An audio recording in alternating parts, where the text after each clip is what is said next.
the Sorcerer of the Celestial Dragon line. This video is purely for entertainment and does not infringe on copyrights or laws. The rights to the novel and image belong to the original author. We do not claim ownership.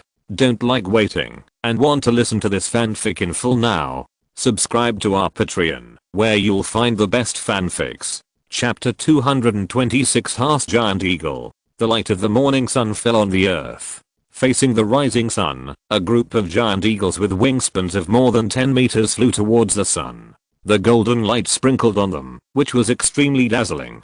This was a magical creature, called the half eagle. It was also the first time that Allen saw this kind of majestic giant eagle. He had heard the legend of these giant eagles in some towns. According to the legend, in the First Age, the Valor sent their own condors to Middle-earth. These condors could speak human language, were smart and powerful. They often helped humans and elves. They lived in a place called Eagle Mountain in the Misty Mountains. Although as descendants of condors, these half eagles were not as powerful as their ancestors. They were also animals at the top of the food chain in this world. Allen was full of curiosity about them. Now that he had met them here, he certainly didn't plan to miss them. Use the life hiding technique to put the warhorse into a state of suspended death. Put it into the dimensional space and then release the frost-winged dragon. The wind was howling. Allen drove the frost-winged dragon and chased after the half eagle. The two little guys followed closely. The loud eagle cries sounded and the half eagle had turned into small black dots.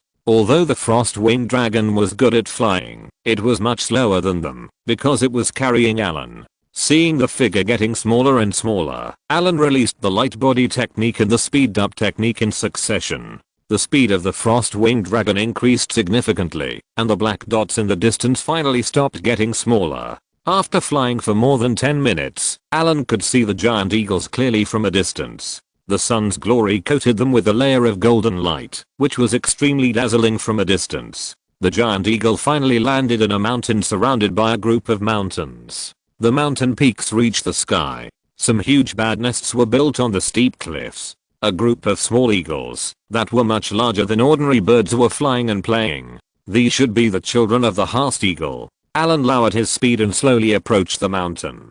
He didn't want to arouse the hostility of these half giant eagles. There were hundreds of giant eagles here. If they rushed over, Allen would have no choice but to run away. Whoosh! The cold mountain wind whistled, followed by a loud eagle cry. A huge black shadow appeared in front of him, staring at Allen with sharp eyes, waving its wings, and circling around Allen. Allen stretched out his hands to show that he had no hostility. "Human, what are you doing in Eagle Mountain?" A man's voice sounded. "Hello, respected descendants of the Condor. I'm a wandering wizard. I accidentally saw your figure, so I wanted to come and see you. I have no ill intentions," Allen said sincerely. "Wizard? You said you are a wizard. How come I have never seen you?" The giant eagle flew past Allen with its wings. "I'm indeed a wizard. I think we can go down and talk. The wind is a bit strong here." Allen shrugged and said, "Okay, young wizard." The giant eagle looked at Allen and nodded in agreement. Allen landed on an open space, waved, and the two little ones also landed. A group of half eagles quickly surrounded him. "Is this a human? How come he has no wings and no feathers? It's so ugly." "Allen, wow. He can actually talk, so magical. Is this a human?" "Allen, is that just a dragon? It's too small." "What kind of bird is that? Its feathers are so beautiful." A half eagle, which was obviously still a young bird, wanted to touch Alex, but was scared away by a small flame spit out by Alex. "Hey, what kind of bird are you? Why haven't I seen it before?" Another majestic eagle approached and asked. "I'm a phoenix," Alex said, and then lowered his head to comb his feathers. Sorry, Alex is still a child, a little willful. Allen touched Alex and explained. "Get out of the way. Get out of the way. The leader is coming." A giant eagle that was a circle larger than the surrounding half eagles walked in. The golden feathers danced in the wind, a metallic light flashed by, and the huge claws looked like they were cast in fine steel. As they walked, they left deep scratches on the hard rock. "Quiet!" a tall half eagle shouted, and the surrounding half eagles stopped one after another. "What's your name, human, and where are you from?" asked the leader of the half eagles. My name is Allen Farkus, and I come from outside Middle-earth. Allen gave an ambiguous answer. Overseas? Since the beginning of the Third Age, I haven't heard of anyone coming for a long time. The leading Haast Eagle looked towards the east, with a trace of attachment and longing in his eyes. Are you a wizard too? A Haast Eagle more than 1 meter tall ran to Allen and asked. Yes, I'm a wizard. Allen looked at the young eagle, then lightly tapped, and a beam of spiritual light shot out and landed on a sapling. The sapling grew wildly in an instant, and after a few breaths it grew into a big tree. Wow, what a magical power. Is this a spell? A group of Haast giant eagles instantly became excited and surrounded the tree to check it out. Wizard Allen, you can call me Guan He. What are you doing here? The leader of the giant eagles looked at the tree and continued. Dear leader Guan He, I came here to travel the continent. I heard that you live here, so I want to meet you and ask you some questions. Allen said with a smile. Questions? What questions? The golden giant eagle looked at Allen curiously. I heard that there are several other wizards in this world. Do you know where they are? I want to communicate with them. I heard that the kingdom of the elves, Rivendell, is also in the Misty Mountains. I want to go and see it. Can you introduce it to me? Allen said with a wizard's salute. Other wizards have no fixed place to live. I only know that the white wizard Saruman is in Isengard in the northwest of the continent, and the grey wizard Gandalf is traveling on the continent. He sometimes stays in the elf kingdom for a while. I don't know where the other wizards live in seclusion.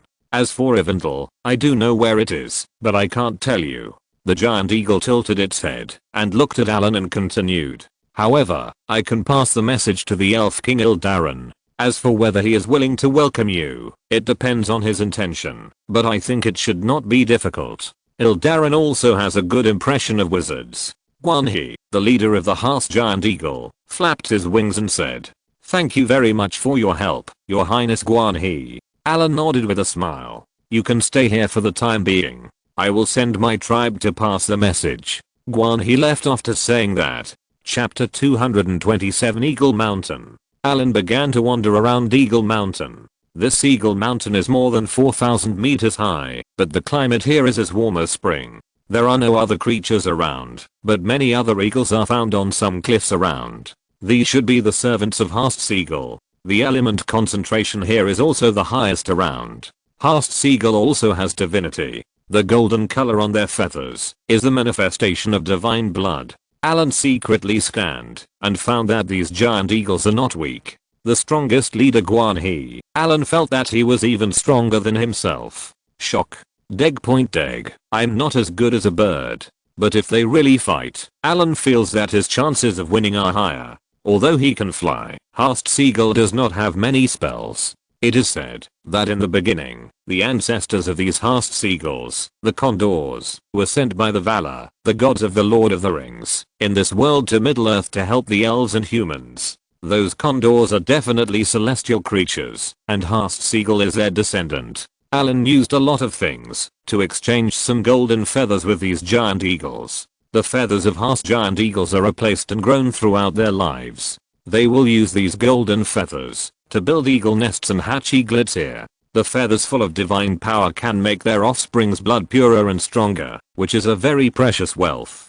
Among them, the blood fruit in the wizard world is the most popular among them. The blood fruit has only one effect, which is to purify the blood, but the effect is average. Allen also used the blood fruit at the beginning, but it had no effect at all. Allen's blood concentration has exceeded the range of its improvement. Similarly, these fruits have no effect on adult Haast giant eagles, but they can still play a role for chicks. In exchange, Allen provided them with some fruits and cultivated several fruit trees for them here. Allen got a lot of golden feathers of Haast giant eagles. These feathers are very tough, but very soft, and ordinary iron weapons cannot cause damage to them. The most popular here is Alex. According to the aesthetics of Haast giant eagles, Allen looks strange and doesn't even have wings. Allen, I have wings when I'm half body. Douglas is ugly, and they think Douglas has no feathers, while Alex is in line with their aesthetics, with beautiful feathers, elegant movements, and strong strength. Although he has a little temper, this is not a problem. Many female Haast eagles have a good impression of him. Allen thinks that if Alex stays here, He might create a new creature, the phoenix eagle, or the Haast phoenix. Allen feels that the thought of the feathers on those giant eagles turning into bright colors is eye-catching. A few days later, Allen was taken to the top of Eagle Mountain by a Haast seagull. Along the way, these giant eagles would greet Allen. "Allen, it seems that you are very popular." Guan gently flapped his wings and landed beside Allen. "Hello, Guan. Your people are very enthusiastic." Allen smiled and said, "Thank you for planting those plants for us. The Haast seagull will remember your kindness." Guan said seriously. "Haha, no need to thank me. Didn't you give me a lot of feathers? We are mutually beneficial, and we are friends now." "Allen, don't be modest. These blood spirit fruits are very useful for the cubs of our tribe. This is related to the continuation of our race. It is worth it, no matter how high the price is." Guan patted Allen's shoulder with his huge wings. "Guan, this is just a piece of cake for me. You don't have to be so serious." Allen touched the golden feathers on his body. "Of course, if you feel sorry, just give me a few of your feathers." "Of course." He gently moved his wings, and a few golden feathers fell. Allen quickly reached out to take them. "Allen, there is news on your request." "Oh, did Rivendell agree to let me enter for a visit?" Allen asked with bright eyes. "The messenger I sent just now came back with an invitation." A beautiful scroll floated over. "Take it, and you can enter the greatest elven kingdom in the East Continent without any obstacles." "Thank you so much, Guan. Otherwise I don't know when I can find the kingdom of the elves." Allen reached out to take the scroll, and then gently unfolded it. The scroll was made of a kind of paper he didn't know, and it was written with silver words. These words are somewhat similar to the elven words that Allen knew, but they are very different. They are also beautiful, like a scroll. Scan it directly with the chip, and then deduce it. Soon the chip will translate these words. It means that Allen is very welcome to travel to Rivendell, and the signature is Eldarin. "Guan, I may have to say goodbye to you. Rivendell has invited me to go, and I will leave tomorrow." Allen put away the invitation letter and said to Guan, "Okay, Allen wishes you a safe journey, but Allen, I have a piece of advice for you. You need to bring some food with you to the elf kingdom. The food of the elves is all vegetables and fruits. I believe you will never like it. Also, take that Alex away quickly. More and more female birds are approaching him. He has affected my handsomeness." Guan looked around alertly and said in a low voice, "Okay, I will take Alex away. Don't worry, he won't stay." Allen suppressed his smile and patted Guan's wings. Rivendell is hidden in the Misty Mountains. The Misty Mountains is a large mountain range that runs across the north and south. The north slopes to the east and the south slopes to the west, separating the continents. There are only a few roads that can be crossed. Most places are surrounded by fog all year round. Ordinary people dare not go deep.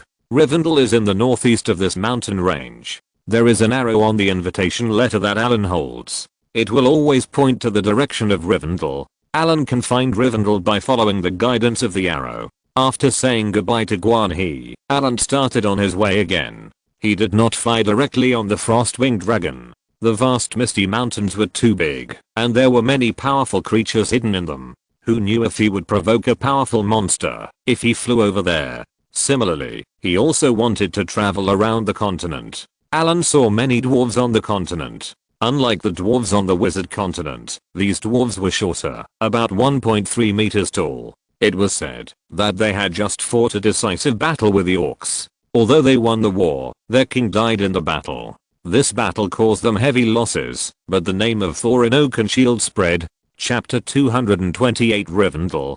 Deep in the misty mountains, the morning sun penetrated the mist, and the rays of sunlight were as bright as holy light, illuminating the beautiful Rivendell like a fairyland, like a dream. The morning sun jumped out of the earth, radiating thousands of feet of light. The golden light dispelled the mist in the valley, and the whole city looked golden and glittering. Surrounded by clouds and mist, it looked like a sky city. Allen came to the largest elven city in Middle-earth in the face of the morning sun. Rivendell is hidden in many dangerous valleys, forests, swamps, and streams. There is a moss-covered white gravel path leading to the valley. Stepping into the valley, the invitation letter in his hand turned into a stream of light and flew into the valley in an instant.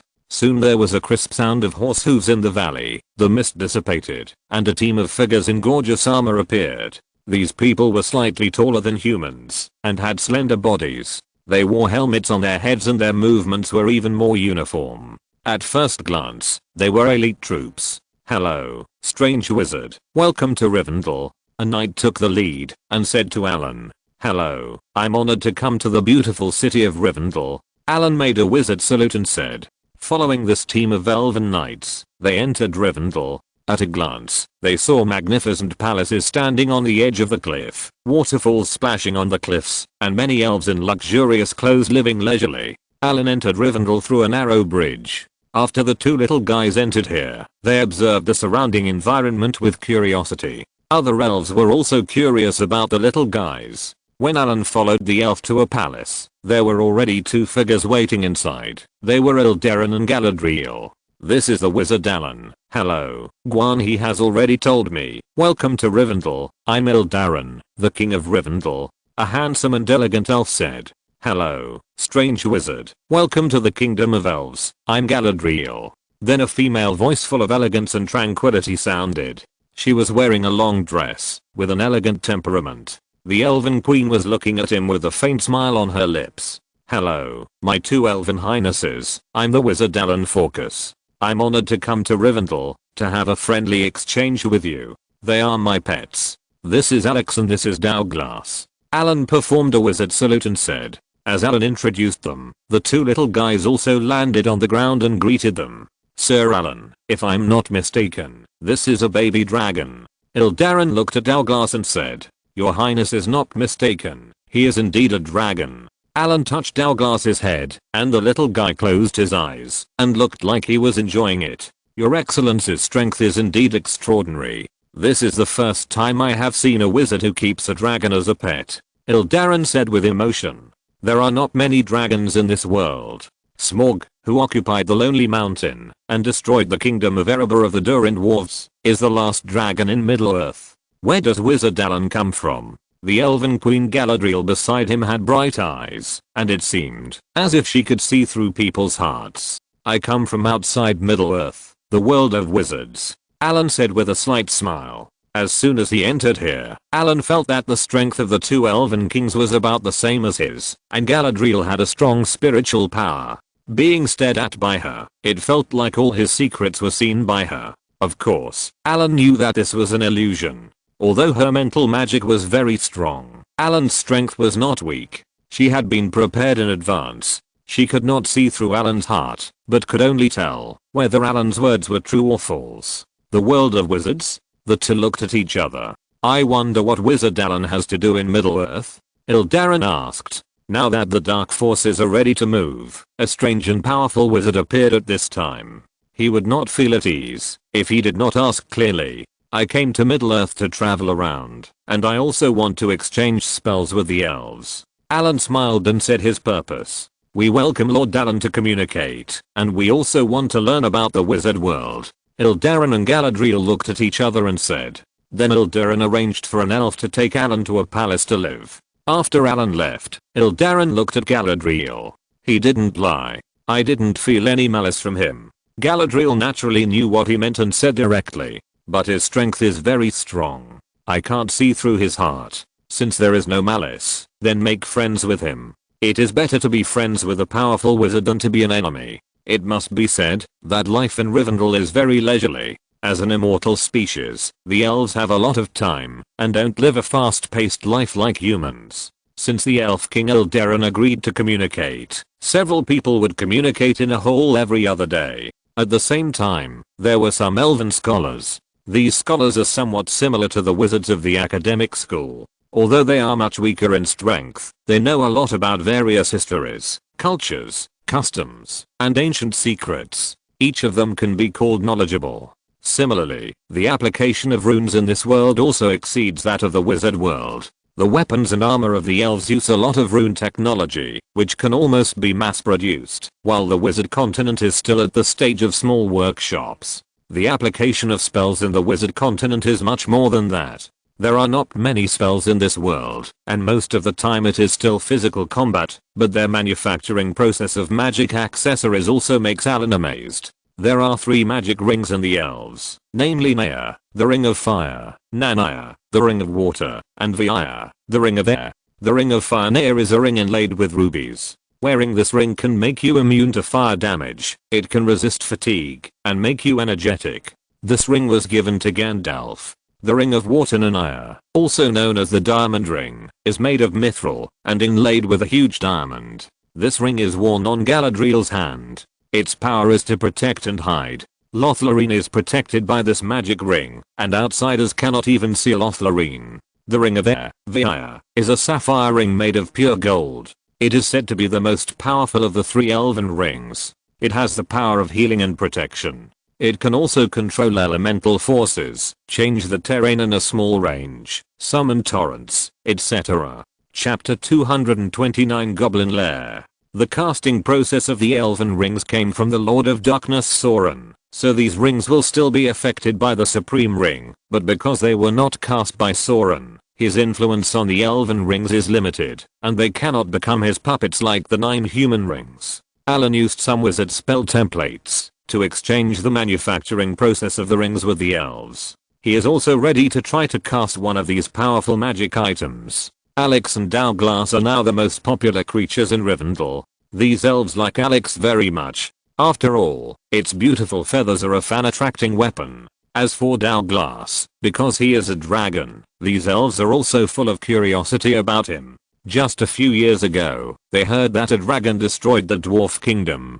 For this powerful creature, now they can observe it up close, and the elves will not miss this opportunity. Close-up study of the habits of dragons is a new topic started by elf scholars. As for the food of the elves, Allen gave up after just trying it. All of them are pure natural green pollution-free organic vegetables, crisp and refreshing. It's okay to eat it once. If you eat all of them, Allen feels that he has become a herbivore. After only attending once, he never went again, but the elves' fruit wine was still good. The elves did not master space magic, so they could not make dimensional bags. After seeing Allen's dimensional bag, they were shocked. In the end, Allen used this technology to exchange for a lot of precious materials. As an immortal species, the wealth of the elves was no worse than that of the dwarves, but they were not as obsessed as the dwarves. Allen exchanged a pound of mithril, about 500 grams, and there were also many other refined gold and magic gems. Perhaps because of the immortal species, the elves did everything slowly. They had a high pursuit of art, which was incompatible with wizards. To be honest, wizards' appreciation of art was roughly zero. The wizard's thinking was first of all the final effect of the item, while the elves was its artistic value. Allen lived in this leisurely environment during this period. After staying in Rivendell for half a year, Allen learned the knowledge he wanted to master, and continued his journey. I remember that in the movie, the most powerful supreme ring in Middle-earth was in the hands of a monster named Gollum. This monster named Gollum was originally an ordinary human. Until one day, he accidentally picked up the ring in the mud of the river, and the power of the ring began to tempt him. This poor human did not resist the temptation, hiding alone in a cave, and then fell under the infection of evil forces, and turned into a monster. The power of the ring also gave it a long life. The Hobbit in the movie got the ring from it. Now there are still decades before the beginning of the Lord of the Rings trilogy. According to the time calculation, Gollum has obtained the ring for hundreds of years. As for where he is, Allen only knows that he is near the cave where the goblin lives. When leaving, Allen asked the elf goblin about the whereabouts. For these elves who have lived here for thousands of years, there are few things they don't know about the Misty Mountains. After getting the location of the goblin, Allen is ready to try his luck. When passing a mountain, Allen found 2 sleeping stone giants. As a subspecies of giants, stone giants are irritable and slow in action, but they can reach hundreds of meters in height and cannot cast spells. He pried some stones off the stone giants. After scanning, he found that these stones were just ordinary goods. Without disturbing them, Allen continued to walk through the mountains. On this day, Allen came to the place marked by the elves, which is where the goblins live. Under the chip scan, Allen found that there are many passages in this mountain, and there are a lot of signs of life in it. Obviously, Allen found the place. With the blessing of flying, Allen flew into a cave. The floor of the cave was a flap mechanism. He took out the sword and chopped it hard, splitting the flap directly, and a passage appeared in front of him. The passages in the cave were crisscrossed. Allen did not let the two little guys go down, but let them guard the entrance of the cave. Allen blessed a feather falling technique and jumped down directly. After entering the cave, Allen heard a group of noisy voices, and a large number of short, green-skinned, and hideous ugly creatures poured out from various passages. They were the underground goblins. As Allen landed on the ground, he rushed over directly. Looking at these scum whose combat power was only 1, Allen snapped his fingers directly, and a ball of scorching fire appeared instantly, and then flew directly to the group of goblins. Boom. With a loud bang, flames shot out, and a large number of goblins were directly enveloped by the flames. These goblins enveloped by the flames were directly burned into charcoal. Some of those standing on the flames rolled on the ground frantically, trying to put out the fire, but the passage was narrow, and they fell into the abyss below. The remaining goblins who survived by chance screamed in fear and wanted to escape. Allen's eyes shot out a gleam of light. Dominate the monsters. The goblins stood there with dull faces.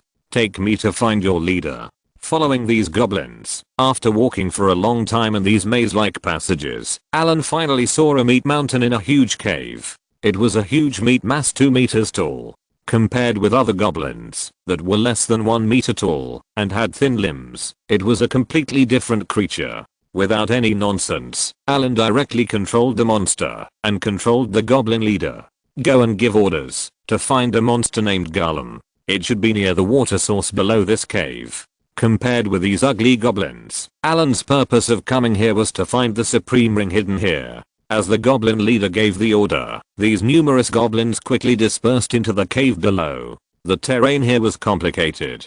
If Allen searched alone, who knew when he would find it? After all, he didn't have the aura of a protagonist, and he could find Golem by just jumping down. Now there are thousands of goblins searching, and I believe there will be news soon. The bottom of the cave was filled with all kinds of unpleasant smells, rotten smells, excrement, and the remains of various creatures, which were thrown everywhere. This was the dirtiest place in the entire cave. Even the goblins were unwilling to come here. If it weren't for Allen's coercion, they would not search here. As more and more goblins arrived, the quiet underground cave became noisy. Golem, who was hiding here, found that something was wrong and wanted to hide, but he was soon discovered. If you're listening to this novel on a channel other than Fanfic World, it means they downloaded and uploaded it without effort. We cordially invite you to visit our channel, Mundo Fanfic Novelos. There you'll find the original version of this story and you can explore many other novels of various genres. We're waiting for you to immerse yourself in a world of incredible novels. Chapter 230 The One Ring. Allen did not delay at all after receiving the news. Who knows if the Supreme Ring will run away if it finds something wrong. He did not want to let the cooked duck fly away again. He directly cast the feather falling spell and jumped down. Allen soon came to the bottom of the cave. A group of goblins had surrounded Golem in a corner. Baby is mine. It belongs to Golem. None of you can take it away.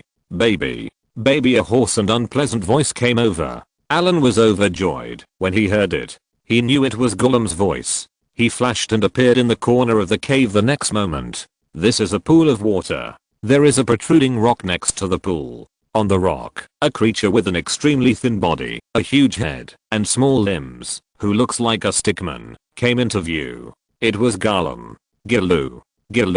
The smell of humans. Delicious humans? Yes, I smell it. Giloo, who was holding the Supreme Ring in both hands, raised his head instantly. When he saw Allen, he was stunned for a moment. Then he became excited, picked up a stone, and rushed towards Allen, apparently wanting to smash Allen to death. Looking at Giloo, who brought the Supreme Ring to his door, Allen snapped his fingers, and a translucent wind blade appeared and shot out instantly. It directly cut the Giloo, who had lived for hundreds of years, and twisted into a monster into 2 sections. The smelly blood gushed out from the fracture.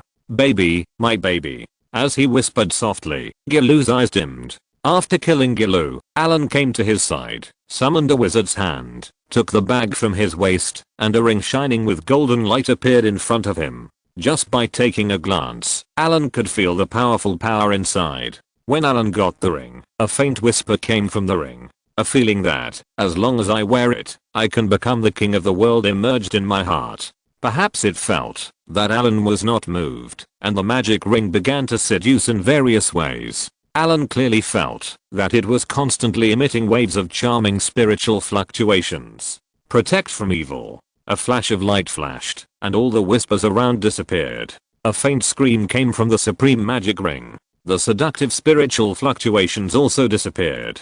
You still want to seduce me? I will deal with you when I go back. A cold light flashed in Allen's eyes, and then he put the ring into the dimensional space. After getting the supreme magic ring, Allen left the goblin's nest directly. Continue to move towards the lonely mountain. In the wild, he encountered several half-orc wolf cavalry. These small fish, Allen did not take action, and were easily sent away by the two little guys. Southeast of Middle-earth. The sky here is shrouded in smoke all year round, and even the sun at noon cannot shine in. This is the Geogris Plain. The continuous volcanoes have turned this place into a doomsday world. There are sulfur, poisonous smoke, rocks and cracked earth everywhere. The largest doomsday volcano in Middle-earth is here. In the largest volcano, a huge steel fortress stands quietly. The steel fortress is built at the crater. The fortress has a spire that towers into the sky. The dark tower is full of oppression. At the top of the spire, in the dark hall, a hazy figure floats on the tall altar. Suddenly, the figure burst into a strong red light. In the sky outside the tower, dazzling lightning flashed. Countless thunders rolled in the dim sky, followed by lightning explosions, and the dim earth turned into daylight in an instant. After a while, a half-orc with pale skin, tall and mighty figure, and scars all over his naked upper body walked into the room. As soon as he entered the hall, he immediately bowed to the black figure. As a raging flame rose, a terrifying heat wave rolled, and a voice with domineering majesty sounded. Master. Azag glowered his head and responded. I sense the appearance of the supreme ring. Azag, I order you to mobilize all your strength to bring back my supreme ring. He just appeared in the goblin's nest. Go there to find him. No matter if he is dead or alive, remember that I only want the supreme ring. The raging flame slowly dissipated, and Soren's voice still echoed in the empty hall. Yes, master, obey your great will. The tall orc immediately bowed and replied. All troops are ready. Azag stood up with bright eyes, and the entire war fortress instantly became active, and teams of orc wolf cavalry continued to pour out. Allen didn't know about the doomsday volcano. Of course, even if he knew, he wouldn't take it to heart. As long as Soren didn't come in person, Allen didn't take these orcs seriously at all. It was just that Soren, who had lost his body in the supreme ring, wanted to run to the misty mountains. It was not easy. After walking for a few days, Allen came to the outskirts of a gloomy woodland. This is the Mirkwood marked on the map. Another kingdom of the Sylvan Elves is here. The Mirkwood at this time is a bit strange. A large number of trees are withered, and the forest is shrouded in mist. Just standing on the outskirts of the forest, Allen can feel the strong negative energy. It is obvious that this forest has been eroded by dark energy. After putting away the horses, Allen took the two little guys into the dark forest. Warning. Warning. Scanning the surrounding area is covered by a negative energy field. Scanning the blasphemous land. Scanning the range spell. Sleep spell fluctuations. Scanning the surrounding negative energy increased. As soon as entering the woodland, the chip remembered the cold mechanical sound. Protect from evil. Dispel negative energy.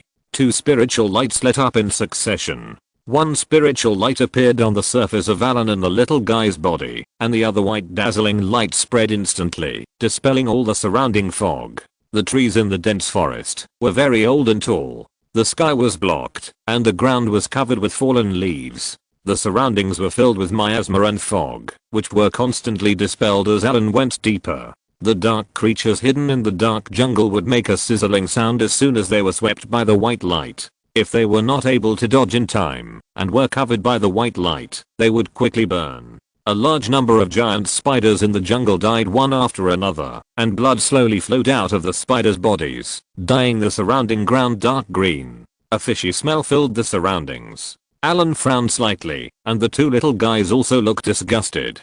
With a snap of his fingers, a whirlwind appeared and blew away the surrounding air. On the tree forks, the spider webs that were entangled in countless layers also melted quickly like snow. Chapter 231, Woodland Kingdom. Swish. A sound of breaking through the air came, nailing a giant spider on the tree directly to death. Swish, swish, swish. A series of sounds of breaking through the air came, and a large number of giant spiders hidden in the woods fell one after another. Soon these spiders were cleared out, and agile figures appeared in front of Allen. Human, you have entered the territory of the Woodland Kingdom. The leading elf archer with a very handsome appearance said. Hello, elf, I'm the wizard Allen. I want to communicate with your country. Ildarin of Rivendell helped me convey the message. I think you should know me. Allen smiled and said. Sir, are you the wandering wizard? Hearing Allen's words, the elf asked curiously. I don't think there are other wizards here. Allen shrugged and said. At the same time, he flashed a token that Ildarin gave him. Excuse me, Sir Allen, I'm Legolas Greenleaf. Welcome to the Woodland Kingdom. After seeing the token, Legolas immediately became enthusiastic. Allen Farkus, it's nice to meet you, Prince of the Elf. Allen made a wizard salute and said. Sir, please follow me. Legolas invited after knowing Allen's identity. Allen nodded and followed Legolas into the dense forest. Soon, Allen and the elves came to the Woodland Kingdom in the dark forest. Unlike Rivendell, which was built between cliffs and waterfalls, this Woodland Kingdom seemed to be a tree-hard city. The palaces around it were made of big trees. The air here was full of fragrance. There were many elks foraging in the forest. When they saw the elves coming, they would run over and play. Allen knew that these elks were the mounts of the woodland elves. Walking all the way to a hall made of tall trees, Allen met Thranduil, the ruler of the Woodland Kingdom. As the king of the Woodland Kingdom, he was handsome, tall, wearing a crown woven from trees, and dressed in the clothes of an elf noble, looking elegant and full of majesty. Sir Allen, welcome to my kingdom. Thranduil, who had already received the news, said with a smile. Respected king, it is an honor to come to your kingdom. I think this will be a pleasant exchange. Allen said happily. The Woodland Kingdom is different from Rivendell. Rivendell is better at magic, and the Sylvan elves living here are better at archery. Allen also had some exchanges with them. The Woodland Kingdom is proficient in animal language. They can talk to wild beasts. In this jungle, as long as there is a little wind, they will know it soon. Those domesticated giant elks are stronger than war horses. The huge and sharp antlers can easily pierce a person's body. Allen got some information on cultivating animal companions here, but Allen was not going to become a ranger or druid. This knowledge can only broaden his horizons and serve as reserve information. On this day, Allen once again came to the forest hall to meet Thranduil and prepared to say goodbye. Sir Allen, aren't you going to stay here for a while? My scholars like you very much. Thranduil smiled at Allen who came in. Your Highness Thranduil, I'm sorry, I have to travel to other places. Allen made a wizard salute. Thank you very much for your hospitality, Your Highness. If there is a chance, I will come again. Please don't find me annoying in the future. Okay, since you still want to travel, I won't force you to stay. I look forward to your next visit. Thranduil nodded. By the way, Your Highness, there is one more thing. Allen thought for a while and said, I'm going to Lonely Mountain. Lonely Mountain? Are you going to find that dragon? Allen's dragon is not friendly.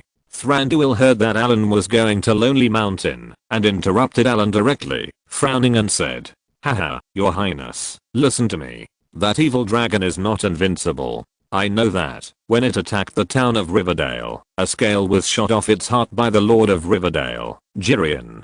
This wound has not healed yet. Without the protection of the scales, it can be killed by a sharp sword. Allen talked freely and told Smaug's weakness. Allen, this is just a legend. No one can prove it is true. I hope you can consider this matter carefully. Legolas said on the side. Thank you, I will consider it carefully. I will sneak in to check it out first and then make a decision.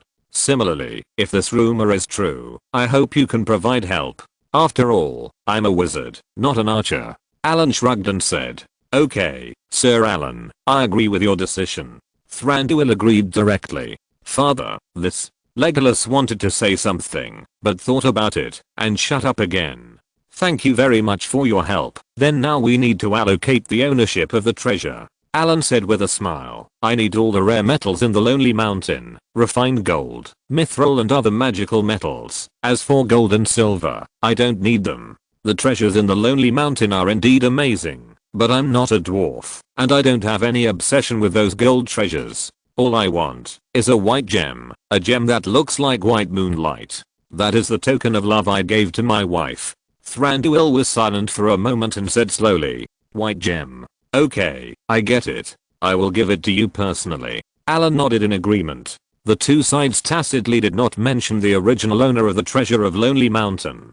For Thranduil, as long as he got back the white gem, he didn't care whether Allen took it himself or gave it to the dwarves. "You said that the treasures belonged to the dwarves." "Sorry, I stole them from a dragon, so they belong to me. As for your treasures, please go find the dragon that robbed you." The next thing was naturally a matter of course. Allen and Thranduil hit it off. The two sides made a plan. Allen would first check whether there was a wound in the heart of the dragon. If the scales were missing, then the plan would be carried out. Allen would attract Smaug's attention, and then Legolas would use the black arrow to shoot Smaug. If the rumor was wrong, then the matter would be cancelled, and Allen would be responsible for stealing the white gem. After discussing the plan, Allen and Legolas left the Woodland Kingdom directly. Because the black arrow that slays the dragon is in the hands of Jirian, the Lord of Riverdale, Allen and Legolas need to find Jirian first. Since Riverdale was destroyed by the dragon, the remaining humans built a new town not far from Riverdale. The town was built on the lake, so it is also called Long Lake Town. Chapter 232 Changhu Town. The town of Dale, located at the foot of the Lonely Mountain, is located in a rich river valley. It was a center of foreign trade for the dwarves, and was extremely prosperous. However, since Smaug occupied the Lonely Mountain, the town of Dale was also burned down by him. The people who lost their homes built a water town on the Long Lake Town. Because of the loss of the dwarves, there are no more sophisticated weapons, no rich land, and low grain production. Long Lake Town has changed from a prosperous and rich trade center to a dilapidated, barren, and deserted ordinary town. Legolas is an elf, so it is too eye-catching to enter the town. Allen decided to go by himself, leaving the horses behind, and letting the two little guys move around on their own. Allen took a boat into Long Lake Town. After paying taxes, Allen entered this water town. The residents here are not rich, and many people are ragged. The guards are neatly dressed, and patrol the streets with weapons. The surrounding civilians look at these guards indifferently, and when the tax collectors pass by, they are full of hatred. Because it is on the water, the humidity here is very heavy, and the streets are filled with a fishy smell. The only laughter was some children chasing and playing. Allen came to a tavern, and the noisy sound filled his ears as soon as he entered the door. Frowning, Allen walked into the tavern. Throwing out a silver coin, a glass of beer was soon placed in front of Allen. Because of the heavy humidity, many people here have rheumatism, and alcohol is an indispensable drink here. "I want to inquire about something." Allen knocked on the table and said to the owner of the tavern, "Sir, what do you want to know?" Hearing Allen's words, the tavern owner said straightforwardly. He remembered that Allen had just given a silver coin, but only asked for a glass of beer. "Do you know the Lord of the Valley Town before?" Allen tasted the beer and frowned slightly. Obviously, he was not satisfied with this strong liquor. "Are you talking about the bragging Jirian?" Hearing Allen's words, the tavern owner thought about it and asked in confusion. "His name is Jirian, but does he like to brag?" Allen was a little strange. He was not familiar with this human lord. He only knew that he was the Lord of the Valley Town. That Jirian used to be the Lord of Riverdale, but now he is just an old drunkard, shouting all day that, if he is given another chance, he can kill the dragon. Oh my god, those few people didn't hurt the dragon at all, but he actually claimed that he could kill the dragon. Why didn't we see him kill the dragon when it was rampant? Now that the dragon is sleeping in the Lonely Mountain, he is shouting again. "It's not just bragging, it's bragging," the tavern owner said contemptuously. After listening for a while, Allen finally understood that, because Riverdale was destroyed, and the Lord did not protect his people, Jirian was blamed by the people. The Lord of this world must promise to protect his people. If he fails to do so, he will be abandoned by the people. Obviously, the unfortunate Jirian was abandoned. As for what he said about shooting the dragon, because no one saw it except him, and no one could prove the authenticity of this matter, so his words were understood by the people as bragging to evade responsibility.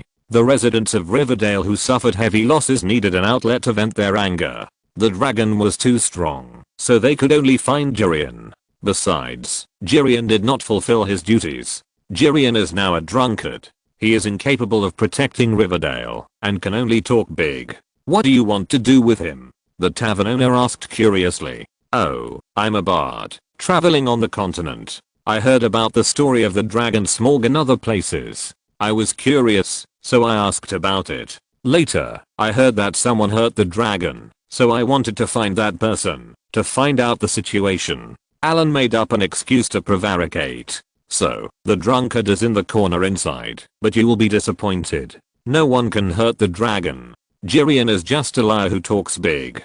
The tavern owner pointed to the corner of the tavern and said, "Thank you." Allen walked over with a glass of wine. In the corner was a shabby table and chair with something black on it. A drunk with grey hair and a shabby and sloppy appearance was sleeping soundly on the table. When he approached, a smell of sour wine came to his face. Frowning, Allen knocked on the table, and after a while, the drunk woke up in a daze. "Wine, where is my wine? Give me wine." Allen handed over the wine glass in his hand, and the old drunkard who took the wine glass took a big sip. "Ale from the kingdom of Rohan. This is the best wine here in Old Curry." Burp.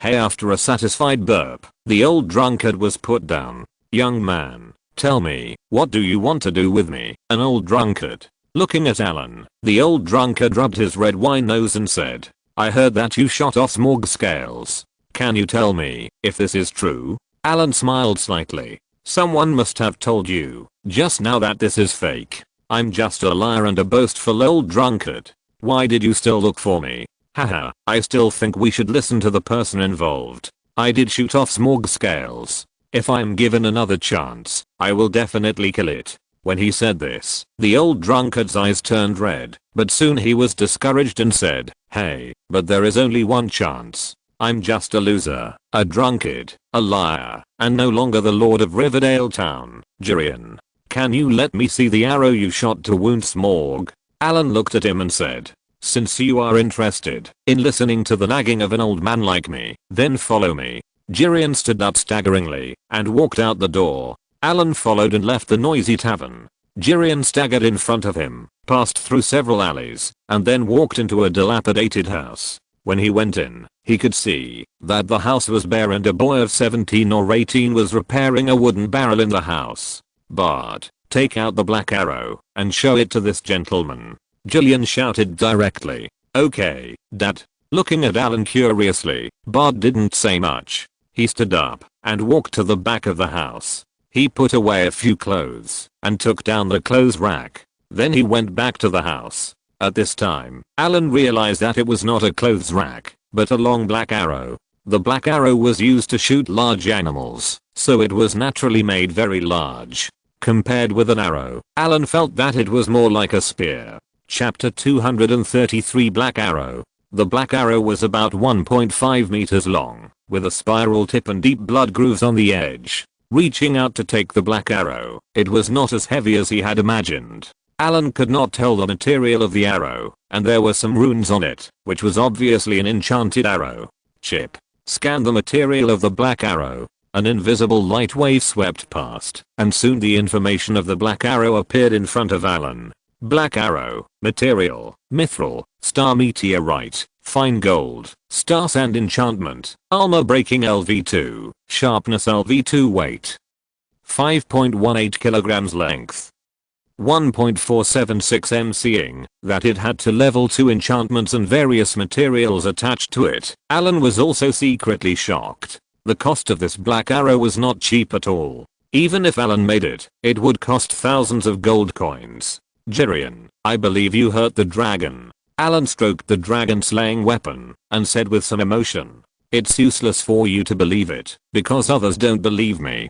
Jirian took out a dirty little wine pot and drank carefully. It's useless for you to keep this thing. Why not sell it to me? What are you going to do with this thing? As a decoration? Or do you want to slay a dragon? Haha, young man, you'd better give up this idea. Even if I'm given another chance now, I may not have the confidence to shoot the dragon. Jiruan said decadently. Haha, this has nothing to do with you, but I will give a sufficient price for this black arrow. I think you must need some money, Allen said, looking at the simple house. Mr. Jiruan, these gold coins are enough to improve your current life. I don't think you want your children to live like this forever, right? Allen took out a box of gold coins he got from the troll, put it on the ground, and opened the box casually. A dazzling golden light flashed. Looking at Jiruan with a surprised face, Allen smiled. In the end, Allen left a sum of gold coins and left Long Lake Town with the black arrow. Sir Allen, did you bring the black arrow?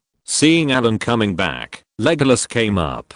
Next, Allen casually took out the black arrow from the dimensional space and threw it directly to Legolas. Reaching out to take the black arrow, Legolas began to familiarize himself with the black arrow. This black arrow, which is much larger than ordinary arrows, is actually more suitable for the bed crossbow, but the bed crossbow is too heavy, and it is difficult to adjust the direction. It is a problem to hit a dragon flying at high speed, not to mention a wound the size of a scale, so he needs to familiarize himself with the black arrow as soon as possible. Allen began to go to the Lonely Mountain to check out the legendary dwarf kingdom of Erebor.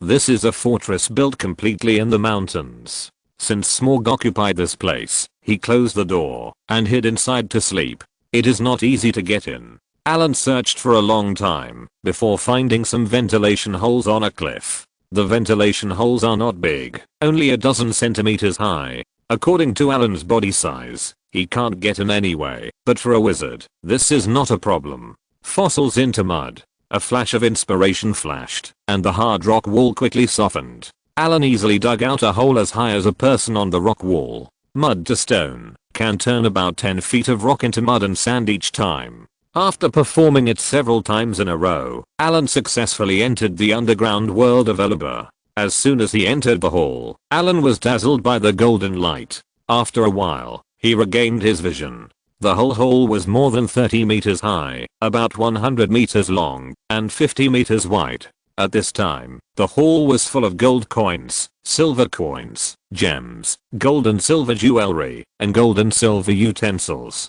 Under the weak light, it reflected dazzling golden light. Whoever has so much gold can be said to be rich enough to rival a country, even to buy a country. Looking at so much gold, Allen's heart was filled with greed, and he wanted to take all the gold. Gently biting the tip of his tongue, Allen woke up, gathered his mind, and drove the greed out of his mind. Looking at so much gold, Allen also had a headache. It was not easy to find the white gem in so much gold. After looking around the Golden Mountain, Allen finally found the evil dragon Smaug. This dragon completely buried its body under the gold. Allen, who was familiar with the habits of dragons, knew that as long as he approached, the dragon would wake up soon. After a rough calculation, Smaug's body was likely to be more than 20 meters. According to the age of the dragon, he should be in his prime now. Although he could not cast spells, and was not as good as the pure-blooded dragon clan, his blood was still very strong. After the chip scan, Allen knew that he was not the opponent of this dragon, but it was even more difficult for Smaug to hurt Allen. Even if Allen paid some price, he could kill this evil dragon without the black arrow. Whether it was a nuclear bomb or the scroll left by Banda, it could be done. After checking for a long time, Allen finally found the white gem that Thranduil had dreamed of in a box. This white gem was inlaid on a platinum necklace. After finding the target, Allen put it away directly without stopping, and returned directly along the original route. After leaving Erebor, Allen found Legolas, who was getting familiar with the black arrow, and handed the white gem directly to him. "This is your reward." Seeing the white gem, Legolas carefully put it away. As a relic of his mother, he knew the weight of this thing in his father's heart. After putting away the gem, Legolas earnestly performed an elf etiquette towards Allen. "Thank you, Sir Allen. I will get familiar with the black arrow as soon as possible, and then help you to kill this evil dragon." Well, don't worry, there is only one black arrow. Wait until you are fully confident. Let's go to kill the dragon. Allen waved his hand and said, this is the only chance. If he fails, Allen will probably pay a lot to kill this dragon. In the next 2 days, Legolas kept training, and finally in the evening of the second day, Legolas, who was full of energy, appeared in front of Allen with a bow and arrow on his back. Seeing Legolas's expression, Allen knew that he could kill the dragon. After a night's rest, the two came to the foot of Lonely Mountain early the next morning. This time Allen did not go through that passage. Standing in front of the main gate blocked by the collapsed rocks, Allen took a deep breath. Exploding fireball asterisk 3 exclamation point. 3 huge fireballs flew out in succession and then hit the pile of rocks fiercely. Boom. There was a loud roar, rocks flew everywhere, and the violent explosion raised real smoke and dust. The originally blocked exit was directly blown open. Hiss. Legolas on the side looked at the scene in front of him with a shocked face. An angry roar came from the cave entrance. Damn reptiles. How dare you disturb the great Smaug's sleep, I will burn you all to death. A roar full of violent breath came out. Chapter 234 Smaug. Roar. The soul-stirring dragon roar was heard from far away in the empty Lonely Mountain. The long lake town at the foot of the mountain was boiling instantly. They had not forgotten the disaster a few years ago. The fear deeply ingrained in their souls made them panic. A large number of townspeople did not stop at all and ran directly out of the town. In the passage of the main gate of the Lonely Mountain, raging flames gushed out, and the intense high temperature almost melted the rocks. With a loud bang, Smaug's strong and huge body flew out of the passage full of flames, and his huge dragon wings spread out, casting a large shadow. The terrifying dragon's might spread. It's you, little mouse. Smaug, who flew out of the gate, did not find the expected army. There was only one human outside. The huge body gave people a great pressure.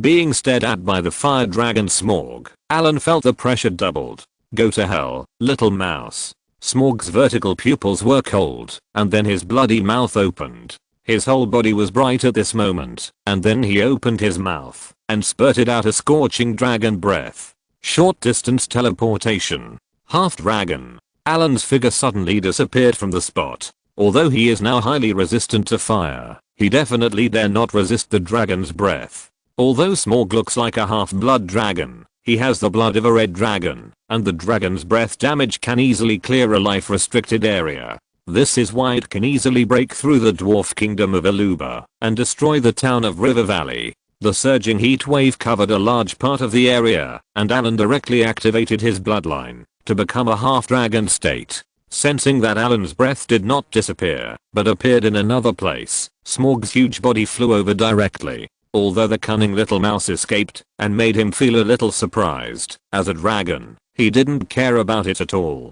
Is there anything that can't be solved by a breath of dragon? Then take another breath. The hot dragon breath sprayed on the ground, burning the place where Allen was just now into glass. Protect from fire damage. With a flick of his finger, a flash of light appeared, and then a protective shield was added to Allen, directly dispersing the scattered flames.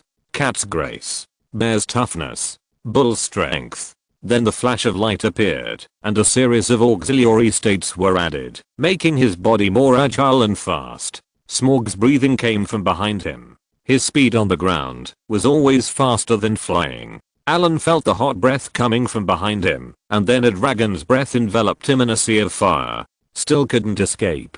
The range of the dragon's breath of an adult dragon is very large, and the range of the red dragon's breath is twice that of other dragons. The fierce sea of fire can last for half a minute. When destroying the valley town, this Smaug flew from one side of the town to the other, and then used his dragon breath to spray a straight line of fire in the town. It was a deadly sea of fire that was 30 meters wide and nearly 1 kilometer long. Allen felt a burning pain all over his body, and everything around him turned into flames. The intense burning caused the surrounding oxygen to be completely depleted in an instant, and the scorching air could burn the lungs. Ordinary people would die in an instant in such an environment. Advanced acceleration technique. Looking at Allen being engulfed by the flames, Smaug nodded with satisfaction and circled to see his results. As he flew over, a fiery red figure rushed out of the sea of fire. Then a sharp pain came. Allen's giant sword slashed at Smorg's neck fiercely, and a sharp metal friction sound came, leaving a deep scratch on the scales that glowed with metallic light. Smorg felt a huge force coming, and the pain from his cervical vertebrae made him feel as if he was about to break. Fat lizard, your doomsday has come. Allen jumped out of the sea of fire, and the dragon wings behind him stretched out and flew directly up. Fat lizard?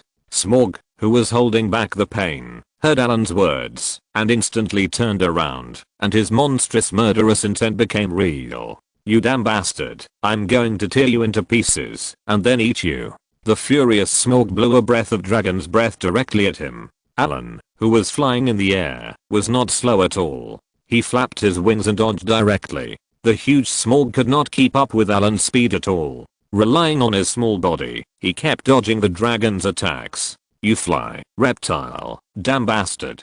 I'm going to kill you and tear you into pieces. Allen easily dodged many attacks, and Smorg's rage was even greater. The dragon was very resistant to spells. Sleeping spells, stun spells, and other control spells did not work, and other attack spells were not effective on the scales. The dragon's offensive made Allen unable to cast powerful spells at all, but Allen's goal was just to delay it, and the rest was for Legolas to deal with it with the black arrow. Legolas was quietly hiding on a cliff in the old mountain, with an exaggerated bow at hand. Allen in great auxiliary spells such as acceleration and giant strength on the bow, otherwise it would be impossible to pull the bow with the power of the elves. With sharp eyes, he stared at Smorg who was fighting in the air, and quickly looked for the weakness of Smorg who was missing the dragon scales. However, Legolas did not find the opportunity, because of Smorg's intentional or unintentional blocking. Seeing that Smorg always subconsciously blocked that vital point, Allen was also a little anxious.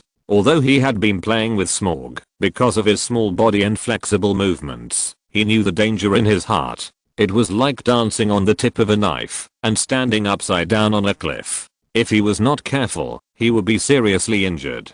Damn it, this big lizard is on guard. Seeing Smorg's actions, Allen's heart sank, and it became almost impossible to shoot it easily. Seeing the increasingly violent Smorg, Allen gritted his teeth, tightened the dragon's fang, and then flapped his wings. A shadow passed by, and the next moment the dragon's fang had already slashed Smorg's body fiercely.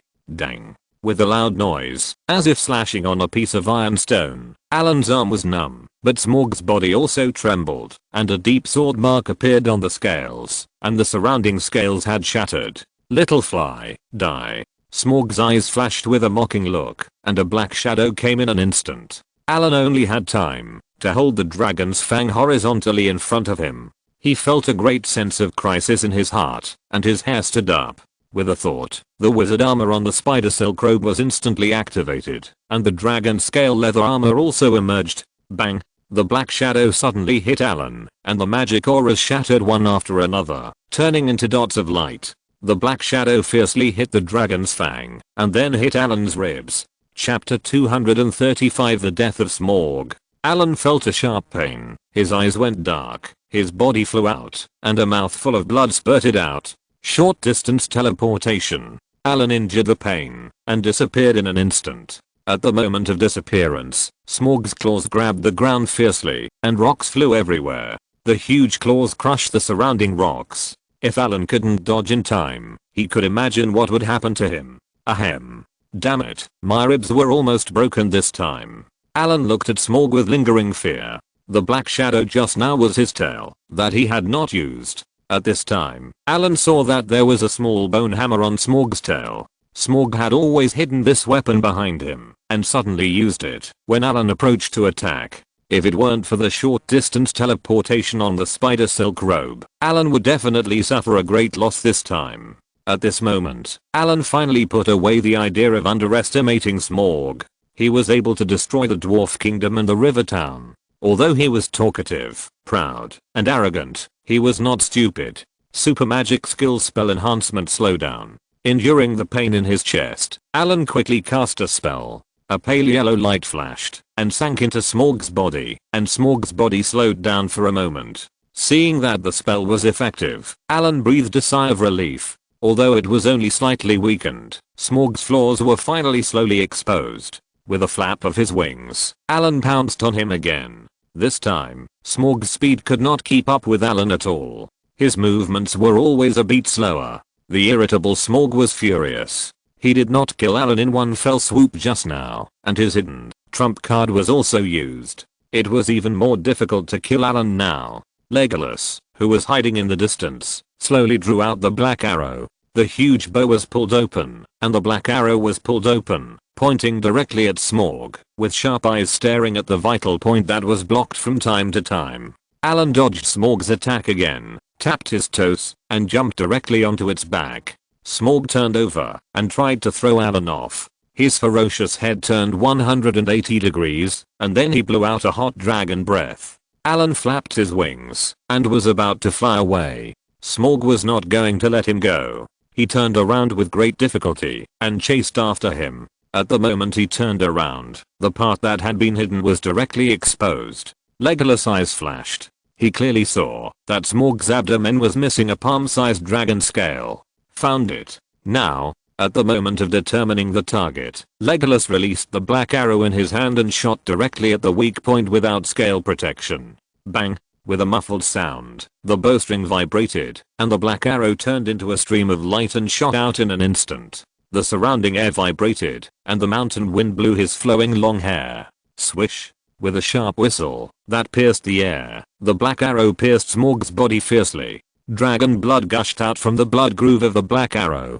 The dragon blood spilled and corroded the surrounding rocks. Some of the surrounding implants were instantly burned black. The huge Smaug's body stiffened, and his wings flapped weakly a few times. His angry eyes were full of fear of death, and then lost their luster, and his huge body fell directly from mid-air. Boom. The hillside was stirred up with smoke and dust several feet high, and rocks flew everywhere. Legolas also looked at the hill-like corpse with some disbelief. As the heir of the Woodland Kingdom, he knew very well how powerful Smaug was. The king under the mountain, Golden Smaug, Tyrant Smaug, King Smaug, Giant Smaug, Powerful Smaug, Smaug of endless wealth, Frightening Smaug, Destroyer of the Dwarf Kingdom. This series of titles are all his.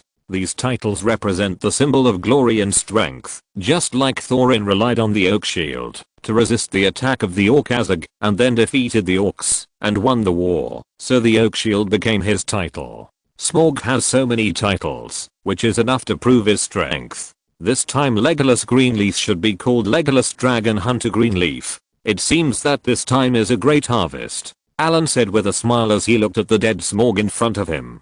A dragon in its prime, with a body length of more than 22 meters and a weight of more than 20 tons, is very troublesome to handle such a huge body. The dragon's blood is a good thing. Allen needs to prepare a huge crystal glass jar for preservation. The internal organs can be used as raw materials for many potions. The dragon's heart is the most precious, and it can be used to make dragon heart potions. This potion can greatly improve physical fitness and elemental affinity. Dragon skin is a good material for making the robe of the Great Wizard. The dragon scale armor made of scales has amazing defense, and is the dream equipment of melee professions. Dragon bones can be used to make magic staffs, and Allen also needs a good magic staff. As a noble wizard, a magic staff is indispensable. It is made of dragon bones, which is of high grade. The key is that it is hard. At the critical moment, he just picked up the staff and went up. The huge dragon corpse needs to be dealt with as soon as possible. Allen didn't bother to greet Legolas, and directly picked up the dragon's fang to deal with it. The dragon's corpse will lose magic power over time. If it is not dealt with, the dragon's corpse will basically lose 80% of its value in a few days. Allen's skinning skills are average, but as long as the dragon skin is not damaged, it will be fine. Dragon meat contains high elemental energy, and is a top-grade magic ingredient. However, Allen did not study this course, so he could only do a rough treatment first. Taking out a huge crystal jar, Allen's fingers flashed, and a dark red blood flew out of the dragon's corpse, and then entered the crystal jar under Allen's traction. This blood is enough for Allen to extract a portion of the dragon's blood. Sir Allen, what are you doing? Seeing Allen skinning and drawing blood happily, Legolas had a question mark on his face. The dragon is full of treasures. These are the best materials. When I'm done, I'll give you a set of dragon scale armor. except for the black arrows used to slay dragons. Basically nothing can penetrate it. Allen said as he drew blood. Take this sword and go and cut up the body. The quality of the dragon body will be affected if it is left for a long time. Allen took out the dragon's fang and handed it to Legolas. Why are you in a daze? Go. Allen looked at the somewhat dazed elf and said quickly, oh, okay. Soon the blood gradually dried up, and the huge crystal jar was filled with dark red blood. The temperature of the dragon's blood was very high, and it was highly corrosive. It needed to be processed before it could be used. Chapter 236 Dragon Meat. A giant dragon weighing more than 20 tons, minus the internal organs, blood, bones and other things, still has nearly half of the dragon meat. Legolas, we need to hurry. Looking at the pile of dragon meat, Allen turned back and shouted, Sir Allen, how to deal with so much dragon meat? Legolas asked with some confusion. These large pieces need to be cooked as soon as possible. I have spices here. The dragon blood has been extracted, so we can cook it directly. 1 pot of meat and 1 bag of spices. Allen took out more than a dozen bags of seasonings from the dimensional space. And use this to cook the meat. Allen took out a huge iron pot. A flash of inspiration flashed in his hand, and a huge water ball emerged. He threw it into the pot casually, snapped his fingers, and a wisp of elemental fire instantly ignited. He threw a huge piece of dragon meat into the pot with the wizard's hand, threw a bag of spices in it, and added salt to cook it directly. It is difficult to cook dragon meat with ordinary flames. You must use elemental fire and add special spices at the same time so as to maintain the elemental energy in the dragon meat to the greatest extent. Allen had prepared these things in Bama Town, waiting for them to be used at this time. There are better ways to handle some other parts. Allen shaved off the dragon's hind leg meat. The hind leg meat is very tough and suitable for pickling. Cut the large piece of dragon meat into 30 cm long and 5 cm thick strips. Then add soy sauce, pepper, spices, white wine and put them in a special pottery jar. And then add salt. Seal it for a week and then air dry it. The pickled dragon meat made in this way can be stored for a long time. Of course, it will more or less cause the loss of some of the elemental energy in the dragon meat, but this is the best way for Allen to store dragon meat for a long time. As for making magic dragon jerky, the process is too complicated, and Allen is short of manpower now. Dragon tenderloin and dragon breast meat are the best materials for making dragon chops. They add up to nearly 200 kilograms. Allen deliberately kept them. After pickling with spices, he directly used the magic sealing technique to seal the dragon meat. This can perfectly preserve the elemental energy in the dragon meat. The sealing technique requires a lot of magic materials. Fortunately, there are only 200 kilograms, and it can be sealed twice. Allen made some of the remaining minced meat into meat sauce, and some was given to the 2 little guys. After a while, a strange fragrance filled the air, which made people salivate. Even Legolas, an elf who did not eat meat, could not help swallowing his saliva. As a top-level magical ingredient, the meat of the dragon was matched with special spices. It was made into a delicious food that mortals had almost no resistance to. It was also the first time that Allen smelled such a smell. His taste buds instantly secreted a lot of saliva. He controlled the wizard's hand, took a piece of dragon meat from the cauldron, divided it into 2 parts with a sword, and gave it directly to Legolas. Try it. It's not easy to come across such a delicacy. Sorry, I don't eat meat. Legolas swallowed his saliva and said hesitantly, Hey, man, this is not ordinary meat. Eating it will make you stronger. The physical fitness of you elves is really too poor. Allen did not say anything, and directly stuffed the meat to Legolas, and then took a beautiful bite. After eating the dragon meat, a warm current instantly spread from the stomach, and then flowed to the limbs of the whole body. The whole body seemed to be immersed in a hot spring, warm. Seeing Allen enjoying it, Legolas hesitated for a long time before carefully taking a bite of the dragon meat. Instantly, an irresistible deliciousness came from the tip of his tongue. Legolas' eyes lit up instantly, and he quickly devoured the dragon meat. It must be said that creatures like elves have integrated elegance into their bones. Although they eat food quickly, their movements are still very elegant. The spiced dragon meat made of smorg's meat tastes smooth, and then it undergoes a wonderful change. Allen feels a slight burning sensation jumping in his mouth, and the whole mouth has a refreshing and comfortable feeling. The dragon meat is even more smooth and elastic, and tastes very good. After entering the body, there will be a warm current running around the body, and every time it runs, you will feel a slight burning sensation. Although it is very weak each time, it increases with the number of times. Allen's face had turned red, with white mist coming out of his head. He was sweating profusely, and his blood seemed to be boiling. Allen knew that his body had reached its limit. He put down the dragon meat and looked up. Legolas, who used to be elegant and handsome, had completely lost the demeanor of the elf prince. His fair skin was flushed red, and the sweat on his body soaked his clothes. He looked like a cooked lobster.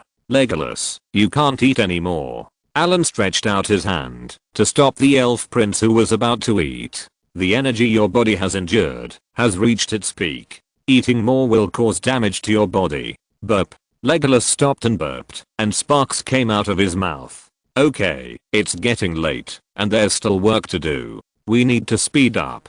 Just treat it as exercise to digest food. Looking up at the sun that was about to set, Allen waved. Wow. It's so delicious. I didn't know there was such delicious food. Looking at Legolas's comfortable look, Allen shrugged and thought, there are more delicious foods you haven't even heard of. After a break, the two of them went back to work. Soon, with their busy work, a giant dragon was finally processed. After collecting various materials, the two went directly into Erebor. Allen then used mud to stone to reseal the door of the underground kingdom. The two needed to distribute the spoils. Although Thranduil said that he only wanted white gems, Allen still prepared a portion of the things. The processed dragon meat was divided equally between the two. This time, Legolas never mentioned that the elves were qualityists. In just a short while, he had already felt the benefits of dragon meat. His physical strength and agility had improved. As a food that can improve strength, this is a good thing. As for the remaining dragon scales, dragon skins, dragon horns, dragon tendons and various materials, according to their level, they still need to wait for a while to make these materials into items, so they are all left to Allen. The final product will have a dragon scale armor and 2 dragon tendon bows for them. As for the rest, it will be Allen's. Both parties were very satisfied with this transaction. Allen packed the dragon meat for them in 2-dimensional bags. The remaining equipment would take some time for Allen to make. After the distribution, they all rested.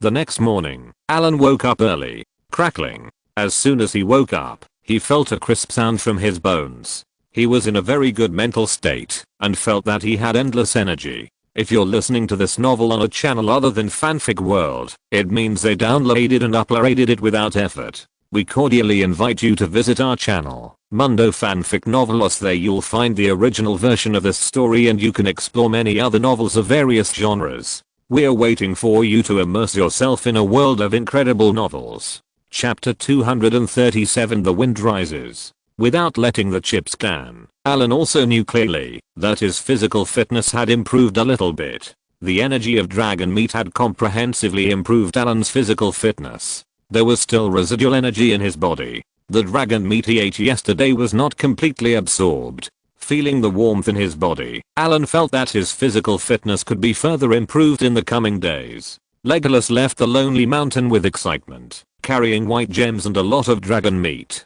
Allen was ready to live in the Lonely Mountain. There were so many treasures to deal with, and the dragon scale armor and dragon tendon bow promised to the elves also needed to be made as soon as possible. Many rare metals were also buried in the Golden Sea, and these all needed time to sort out. Time went back to the goblin's nest. Azog, who was rushing, finally arrived here a few days after Allen's powerful. Allen did not kill the goblins when he left, so Azog easily got Allen's news. A wizard? Not a white-robed wizard or a grey-robed wizard. Where did he come from? After getting Allen's information, Azog found that he did not know this wizard. There were not many wizards in Middle-earth, and they could be counted on one hand. Suddenly, there was one more wizard. Although there was little information, it was enough for them to search. Soon, a large number of orcs were dispersed and searched around the goblin nest. However, Allen had left here a long time ago, and was now visiting the Woodland Kingdom. These orcs could not enter the Woodland Kingdom at all. There were only some specious information and no valuable discoveries. Azog did not dare to go back because he could not complete the task. He had to bite the bullet and continue searching. Finally, more than a month later, a rumor spread across the continent that the last dragon, the terrifying dragon Smaug, who traveled across Middle-earth and destroyed the dwarf kingdom of Durin, was killed by a wizard and an elf. Initially, the news was spread by the residents of Lake Town. One day, the dragon roared, and flames spread on the lonely mountain. Many people saw it. Even Smaug's fall from the sky was seen by many people. When everything calmed down, some brave people secretly climbed up the lonely mountain and found some scales, bloodstains and discarded bones of Smaug. After being confirmed, they instantly detonated Lake Town, and the news spread to the surrounding areas. What did you say? That wizard killed the dragon Smaug? Azog looked at the orc who reported the news with a shocked face. Yes, chief, the news has spread to Lake Town. The orc looked at the tall pale orc in front of him with trepidation. Since he was defeated by Thorin, his temper has become erratic. He didn't want to be thrown to feed the wargs by accident. Azog fell into silence. He knew the strength of Smaug, who broke through the dwarf kingdom. Although he was confident in his own strength, he would not challenge the dragon. Now he heard that the target wizard had killed Smaug, who was feared by the Middle-earth. Although there were two people, he did not think that the wizard would be easy to deal with. Tell me all the information you know. Azog continued to ask after a pause. Compared with the dragon, he knew more about the power of the Dark Lord Sauron, so he could only bite the bullet and continue. It is said that when Smaug destroyed Dale Town, a scale was shot off by Gerion, the Lord of Dale Town. The reason why the wizard and the elf were able to kill Smaug was that they used the last remaining black arrow. The black arrow hit Smaug's vitals and killed him with one arrow. Huh. Hearing this, Azog finally breathed a sigh of relief. So that's how it is, he whispered. After learning the method that Allen and the others used to kill Smaug, Azog finally felt relieved. There was only one black arrow, and it would be gone after it was used. Their strength should not be as strong as imagined. Azog started to fill in the blanks. And more. Leader. What else? You idiot. Can't you tell the news all at once? Azog grabbed the orc and shouted. Leader, spare me, I'll tell you now. Seeing the fierce light in Azog's eyes, the orc was so scared that his legs went limp, and he begged for mercy. Bang! With a muffled sound, the orc was thrown to the ground by Azog.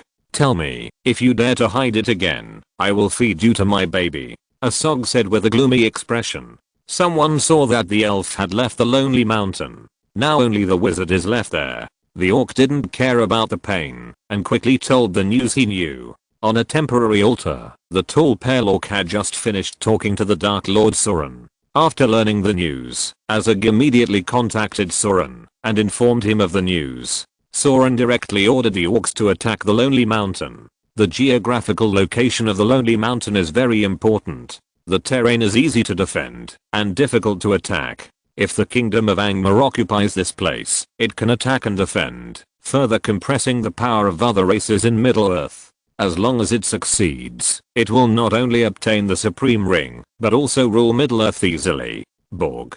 Azog shouted after receiving the Master's order. Leader. I'm here. A strong orc came out. You go to Gundabad and lead the army there. The Master needs us to capture the Lonely Mountain and then welcome the Master to rule the world again.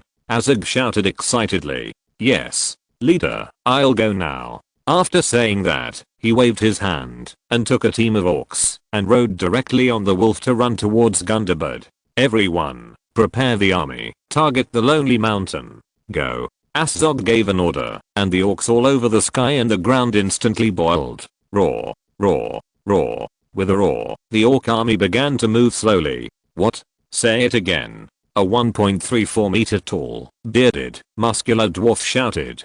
Thorin. Just got the news that Smaug was killed by a wizard and an elf. Another dwarf said excitedly. Not good.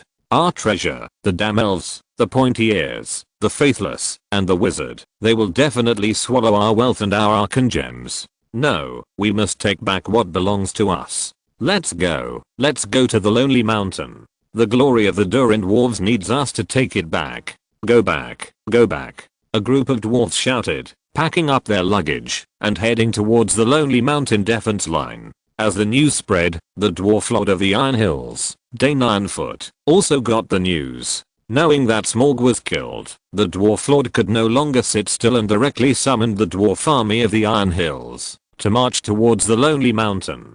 For a time, the continent was in turmoil, and an unprecedented war was about to begin. Chapter 238 War. Since Legolas left, Allen began to classify the huge treasure in front of him. The most numerous treasures are gold coins. Dwarves are extremely obsessed with gold, followed by silver. Allen found a soft armor woven entirely with mithril in a corner.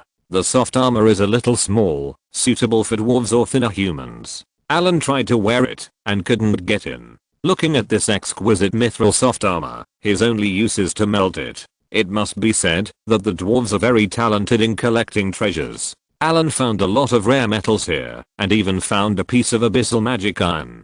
God knows how deep these dwarves dug the mine. This kind of thing can only be found in the veins close to the magma layer in the material world. In addition to these, the rest are all kinds of gems. Allen found a locked metal box where Smaug slept, gently twisted the copper lock, and a dreamlike light spread out. A piece of crystal diamond as beautiful as a dream appeared in front of Allen. This gem is the size of a fist, and under the light, it reflects brilliant brilliance. Arcan gem, a noun instantly appeared in Allen's mind. The Arcanstone, also known as the heart of the Lonely Mountain, is the most precious treasure of the Turin dwarves in this world and a symbol of royal power. Only the dwarf prince who possesses the Arcanstone can command the 7 dwarf tribes. Picking up the gem, Allen took a closer look. It was just an ordinary gem. If there was any feature, it was that it was extremely beautiful. But for Allen, it was no different from an ordinary magic gem. Throwing it into the gem pile, Allen continued to sort the treasure.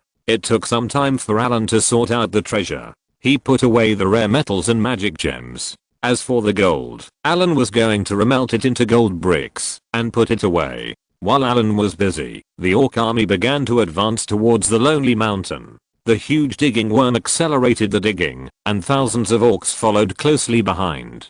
Boom. A dull sound came, which was particularly obvious in the empty hall. What's that sound? Is this muffled thunder coming from a large group of cavalry? No, it's coming from underground. Allen's expression changed, and he went out of the Lonely Mountain directly. He saw the ground in the distance suddenly bulge, followed by smoke and dust. Huge digging worms drilled several large holes with a diameter of several meters on the hillside, and then a tide of orcs emerged from these holes. Why are the orcs here? Looking down at the thousands of orcs, Allen was a little surprised. They should be in border at this time. Just as the orc army appeared at the foot of the Lonely Mountain, Thranduil, who discovered the orcs' unusual movements, also came to the ruins of the town of Riverdale with thousands of elven soldiers in the Woodland Kingdom. Soon Legolas rode a tall elk and jumped onto the Lonely Mountain. Sir Allen, are you okay? Legolas was relieved when he saw Allen. It's okay. Why are you here? Allen said to Legolas, who was exhausted. My father noticed that the orc army was gathering and heading towards the Lonely Mountain. He was worried that you were in danger and quickly summoned the army to help. Your Highness is thoughtful. Although these orcs are numerous, they are just a bunch of chickens and dogs. There is no need to be afraid. Allen said with a sneer as he looked at the orc army that was gathering. Sir Allen, don't underestimate these orcs. Although you are very strong, the number of orcs is too large. In addition, we have received news that the dwarves learned that Smaug was killed, and a large number of dwarves also gathered here. The dwarf lord of the nearest Iron Hills led 500 armored soldiers, and is not far away. We don't know what the attitude of these dwarves is yet. Sir Allen should leave with us first, Legolas said anxiously. Just as the two were talking, a team of steel troops appeared on the hillside in the distance, and the dwarf army also came. The orc army was also confused when they saw the sudden appearance of the dwarf and elf army. They were originally marching underground, trying to quietly approach the Lonely Mountain. As soon as they appeared, they ran into the dwarves and elves head on. Soon, a team of dwarf cavalry riding tall goats rushed directly along the hillside. Listen, people on the mountain, I'm the great Turin dwarf, the king under the mountain, the grandson of Thorn, Thorin Oakenshield. The Lonely Mountain belongs to the Great Chirin Dwarves, and the Ark and gems and treasures inside also belong to the dwarves.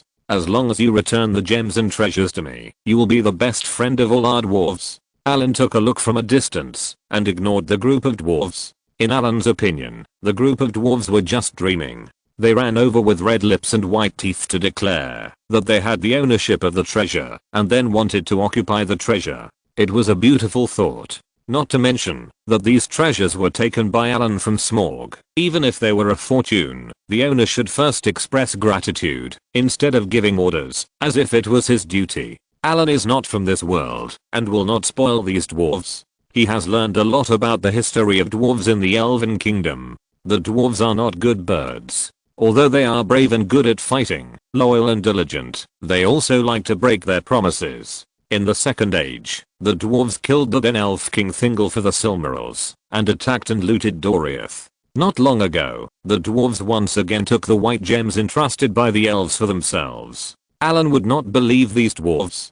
Get lost. Allen spit out a word coldly without even looking at the arrogant dwarves. Human, you insulted the noble Chirin dwarves. Only your blood can wash away your sins. Hearing Allen's answer, the dwarves' faces changed and said in a cold tone, "Sir Allen, we need to deal with the orcs now. We can't defeat them with our own strength. We need the help of the dwarves." Seeing the tense atmosphere, Legolas leaned to one side and whispered, "Legolas, don't worry, they are just a group of ants. Let your army retreat to the back of the hillside and hide to avoid accidental injuries." Allen smiled slightly, not caring about the tens of thousands of troops on the opposite side.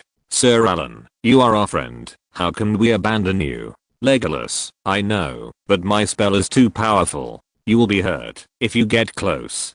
Please accept my kindness." Seeing Allen's confident look, Legolas finally nodded reluctantly. Soon the elf army slowly retreated and finally hid behind the hillside.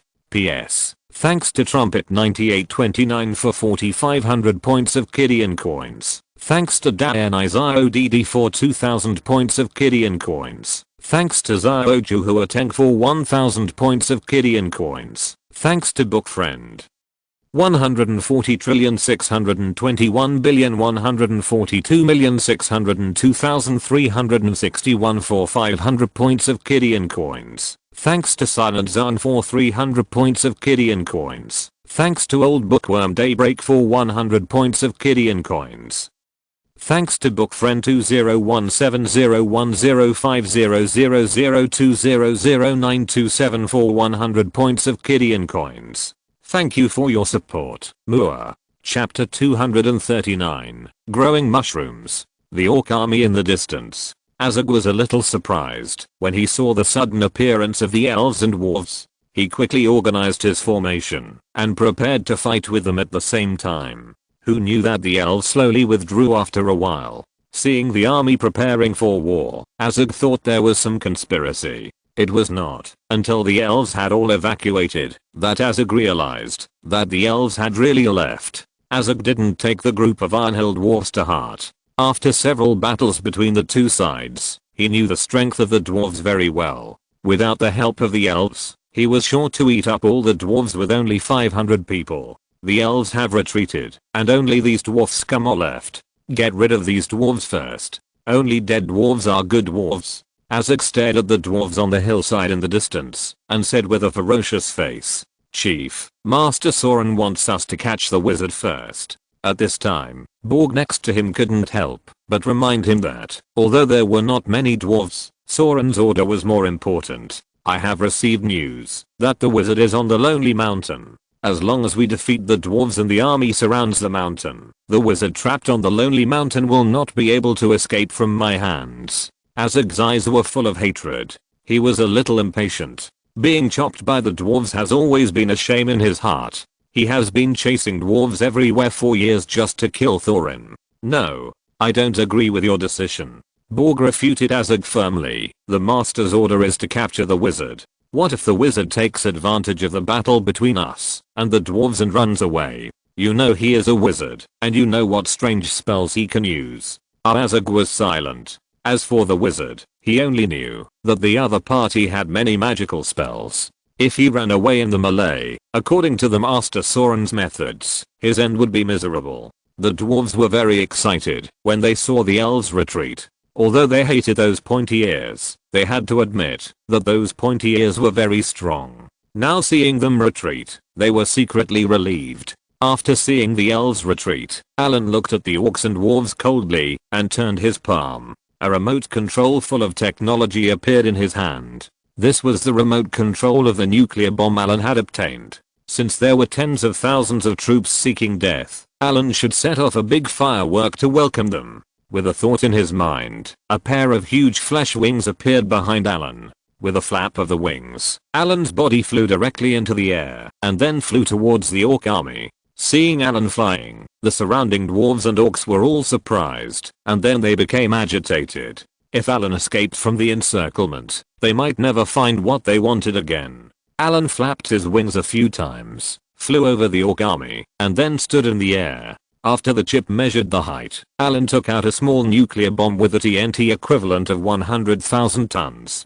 He looked at the orc army with a smile. Although he didn't know the intention of these orcs, Allen clearly felt a strong malice. As for those dwarves, you can only be unlucky. If you dare to send troops, you must be prepared to be annihilated.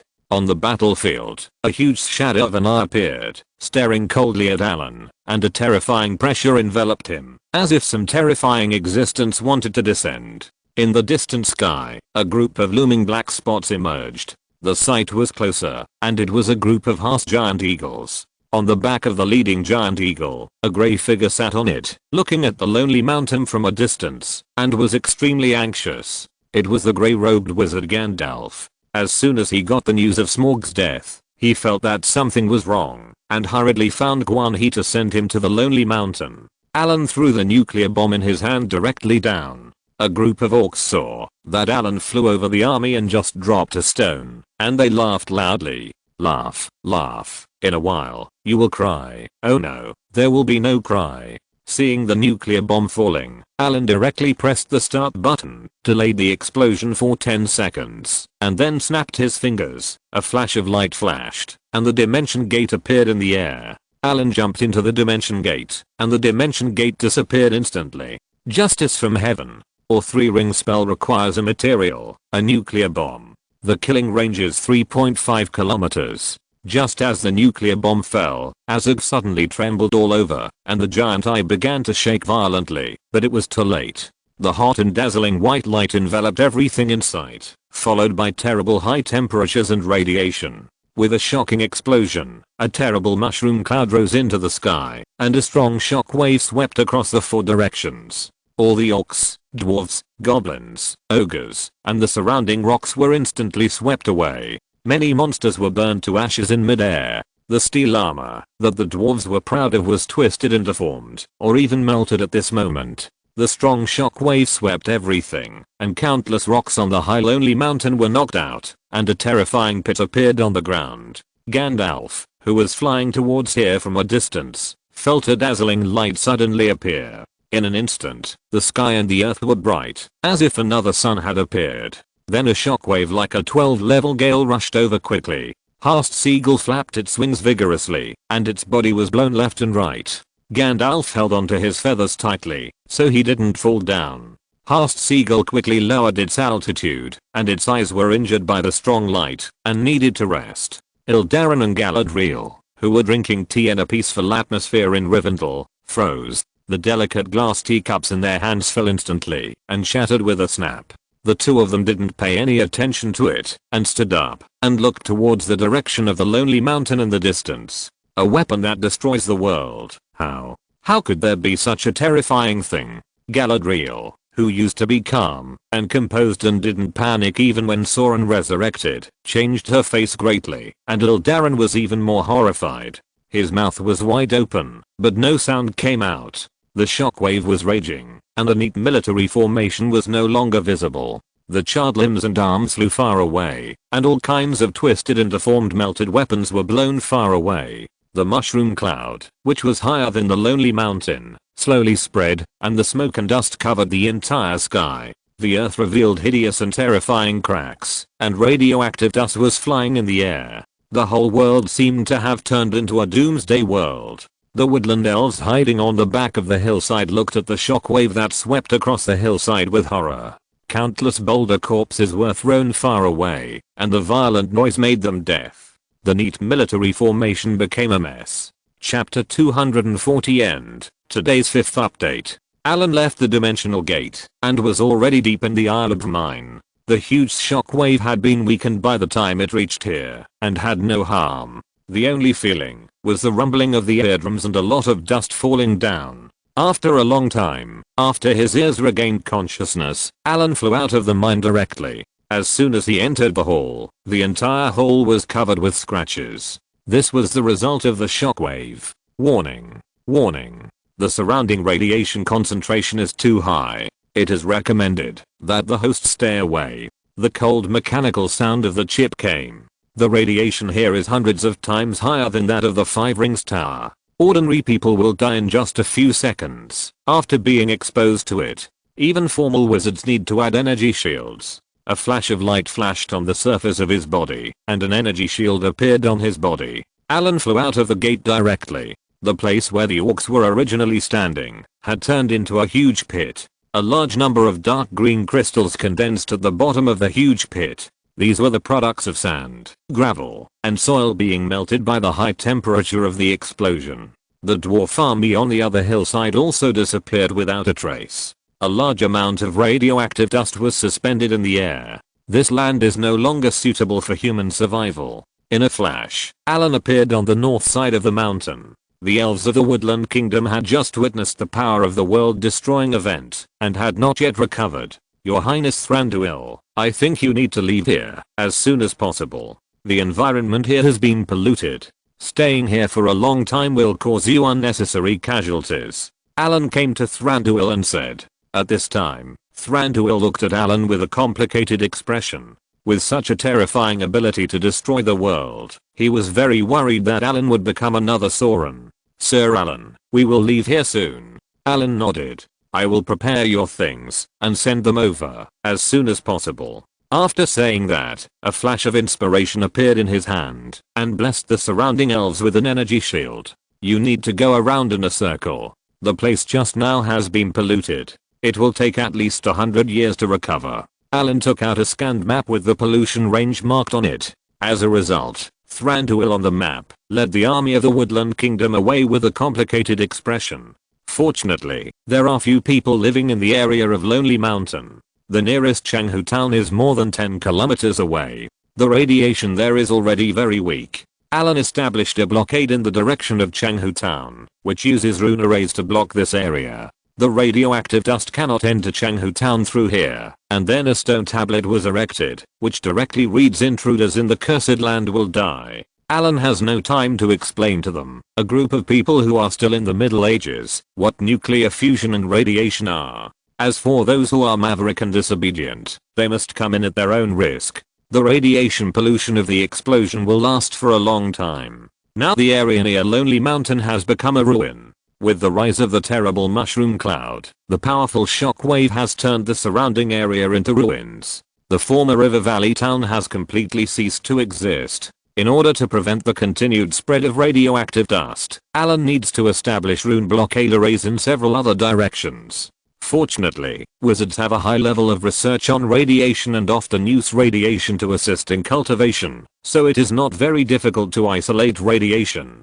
Allen quickly built a crude blockade array to connect to the network of earth veins of the Lonely Mountain. Although it was impossible to block all the radiation, the leaked ones were no longer harmful. The quality of humans in this world was much better than that on Earth. Perhaps this little bit of radiation could even promote human evolution and mutation. The little guys didn't like this high radiation environment, which was beyond their tolerance limit. After all, they were still too young, so they flew to the back of the Lonely Mountain a long time ago. Allen built several radiation purification rune arrays here, where the radiation would slowly purify to normal values. It took a few days for Allen to finally do everything. At this time, the outside world had already known about the Lonely Mountain. The deaths and injuries of tens of thousands of people shocked the entire Middle-earth world. In addition to the title of Dragon Hunter, Allen was also named the Destroyer, which meant that Allen had the power to destroy the world. For a time, the whole Middle-earth was peaceful.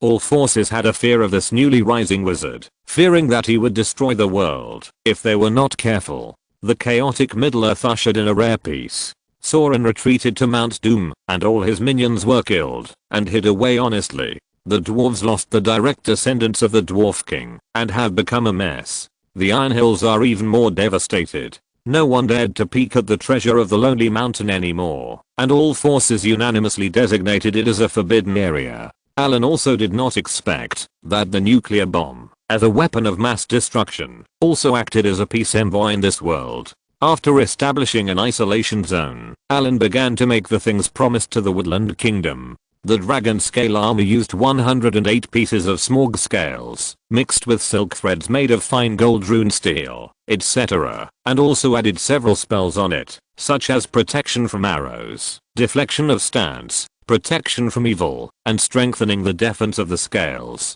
The last piece of dragon scale armor, which weighed about the same as a wallet, was stronger than the advanced magic armor made of all metal, and blessed with a large number of runes. 2 dragon tendon bows, the bow body used smorg's ribs. After Allen processed it, some rune arrays were added. With the tough dragon tendons, this bow can shoot powerful arrows with very little force. The arrows shot have the armor breaking LV1 effect. Allen also inlaid magic gems on it. This bow can shoot magic arrows, but the energy of the magic gems is limited and needs time to recover. After the things were made, Allen took some time to go directly to the Woodland Kingdom to hand over the things to them and then return to Lonely Mountain. During this time, Allen ate a lot of dragon meat. The elemental energy in the dragon meat accelerated the recovery of Allen's blood, and a lot of energy penetrated into the blood. After scanning with the chip, Allen found that it was not far from the next sleep. After returning to the Lonely Mountain, Allen directly sealed the gate of Illiber and let the 2 little guys patrol outside while he entered a closed-door state. He needed to adjust his body to the best condition before entering a deep sleep. He found a ground vein node with abundant energy in the underground kingdom and directly arranged a simple element active place here. Completely seal the surroundings, set up rune barriers and magic traps. He didn't want to be attacked while sleeping. With the establishment of the element active place, the element energy around him began to gradually fill up. Allen adjusted his mind to the most relaxed stage, and then began to operate the meditation method. He soon entered a deep meditation. With Allen's breathing, countless elemental particles poured into the body, and then slowly flowed out, and the whole room became silent. PS. Single dogs on Valentine's Day can only desperately type. Please recommend, subscribe, and reward. Chapter 241 Leaving. As Allen fell into a deep sleep, the Lonely Mountain fell into silence, with only Alex and Douglas active in the Lonely Mountain. No one dared to disturb Allen here. The mountain wind raged, winter turned to spring, and a year had passed in the blink of an eye.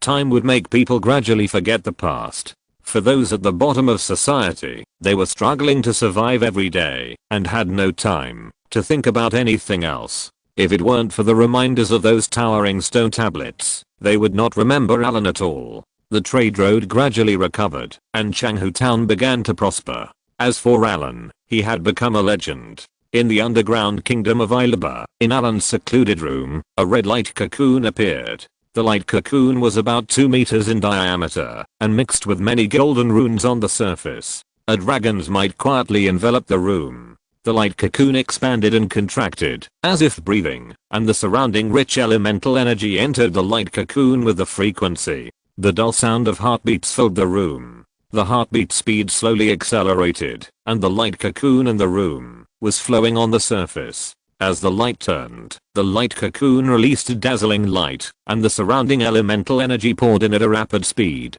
The light lasted for a quarter of an hour before gradually fading. A handsome boy appeared in the room. Allen slowly opened his eyes and stretched his waist. Then the sound of beans frying crackled. It feels so good.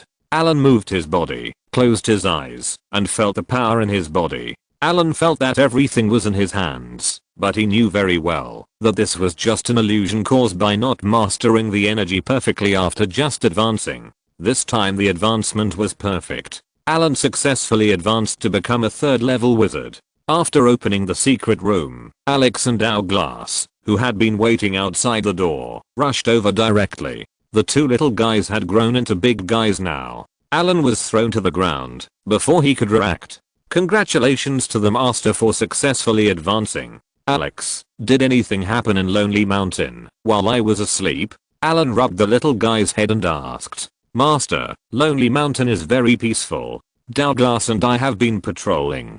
By the way, some people did not take the master's warning seriously and entered the strong radiation area, Alex said, tidying up the feathers that were messed up by Allen. Hey, there are people who are really looking for death. Allen curled his lips. Did anyone survive in the end? No one survived. They felt bad before they even got close to the center of the explosion and wanted to retreat, but it was too late. The strong radiation killed them. Alex said in a mocking tone. Did Soren send people again? Several evil spirits riding dragon beasts appeared, but they didn't dare to approach here. They just wandered around outside the Lonely Mountain. Are you still not giving up? Allen took out a golden ring, looked at the elven words engraved on it, and then said, but you have no chance. The temptation power of the supreme ring could no longer affect Allen. He played with it casually, put it directly into the dimensional space, and then brought the little guy to the hall of the underground kingdom. He took out some dragon meat and fed it to the two little guys. Allen needed to test his ability. With a thought in his mind, a great force was released from his blood instantly. Allen's figure swelled up instantly, and dark red scales covered his whole body. The scales flashed metallic light from time to time. It was obvious that his defense was definitely very high. A pair of huge flesh wings appeared behind him, and there were many sharp bone spurs on the wings. The dragon power that far exceeded the previous one spread from Allen. With Allen's current image, coupled with a good BGM, he was definitely a big boss. Allen felt the dragon vein transformation, and his body was filled with explosive energy. He couldn't help but tremble slightly. His throat seemed to be stuck, and he felt a little uncomfortable. Finally, this power reached its peak, and he sneezed instantly. A stream of hot flames instantly spurted out of Allen's mouth. The range of the dragon breath covered half of the hall. Allen sprayed for half a minute before stopping. The two little guys had already hidden to the side. The hot dragon breath quickly melted the gold coins stored in the hall, and the golden viscous liquid flowed to the surroundings. Control matter. Frost cage. Seeing the gold melt, Allen snapped his fingers and the melted gold instantly gathered together. Then a flash of light appeared, and a cage made of ice and snow instantly enveloped the melted gold. A burst of white steam rose, and when the steam dissipated, a huge gold brick appeared in front of him. With a slight flap of his wings, Allen's figure flashed and came directly above the Lonely Mountain. The next moment, his figure disappeared directly and then appeared not far away. Then he continued to disappear and appear around. Short distance teleportation can be performed continuously. After testing for a while, Allen felt his body and did not feel any discomfort.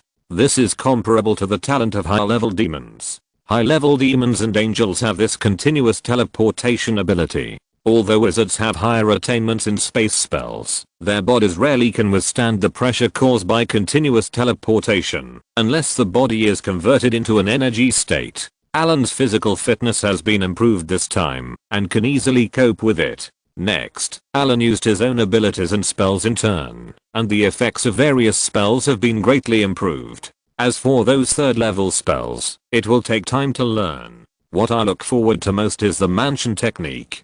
With it, you no longer have to camp in the wild, and you don't need someone to keep watch at night. You can enjoy the warmth and comfort of home anytime and anywhere. This kind of life is the life of a real wizard. Allen's secret mansion can be easily solved by snapping his fingers. After moving his body, Allen made some dimensional bags with some dragon skins from the corners, and then packed all the treasures of Ilaba. With the awakening of Allen's red dragon bloodline, he became more and more fond of treasures, gold, and gems. Of course, it is impossible to be as sick as a giant dragon. Although Allen likes treasures, he will still spend them before they are spent. More than hundreds of tons of gold can greatly speed up the construction of the floating city. After cleaning up, Allen checked the surroundings and found nothing left behind. Then he cast the life hiding technique on the little guy, put it into the dimensional space, and then let the chip open the crossing interface. Without any hesitation, a light flashed, and the next moment the empty Isle of the Kingdom returned to peace.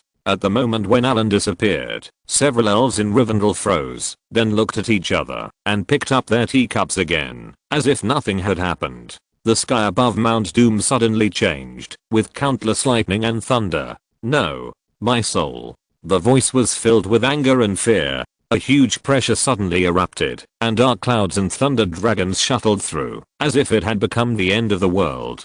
Chapter 242 I don't want to be named. A figure appeared on the astronomical table of the wizard tower, and waved his hand, to release the little guy. Allen went directly to the storage room. His dimensional space was completely full, and he was carrying more than a dozen dimensional bags. A large amount of gold and other materials were put into the storage room, and the empty storage room was soon filled up. Looking at the full storage room, Allen felt a sense of joy and happiness in his heart. It can be said that he is now the most valuable wizard in the wizard world. Seeing that this storage room was full, Allen opened another storage room and put the processed dragon meat here. Master, you are back. The little maid soon appeared in the wizard tower. This time the little maid did not wear a tight leather jacket, but a pink maid outfit. The moment he saw the little maid, Allen felt a burst of anger. He flashed and appeared beside her, reaching out to grab the little maid.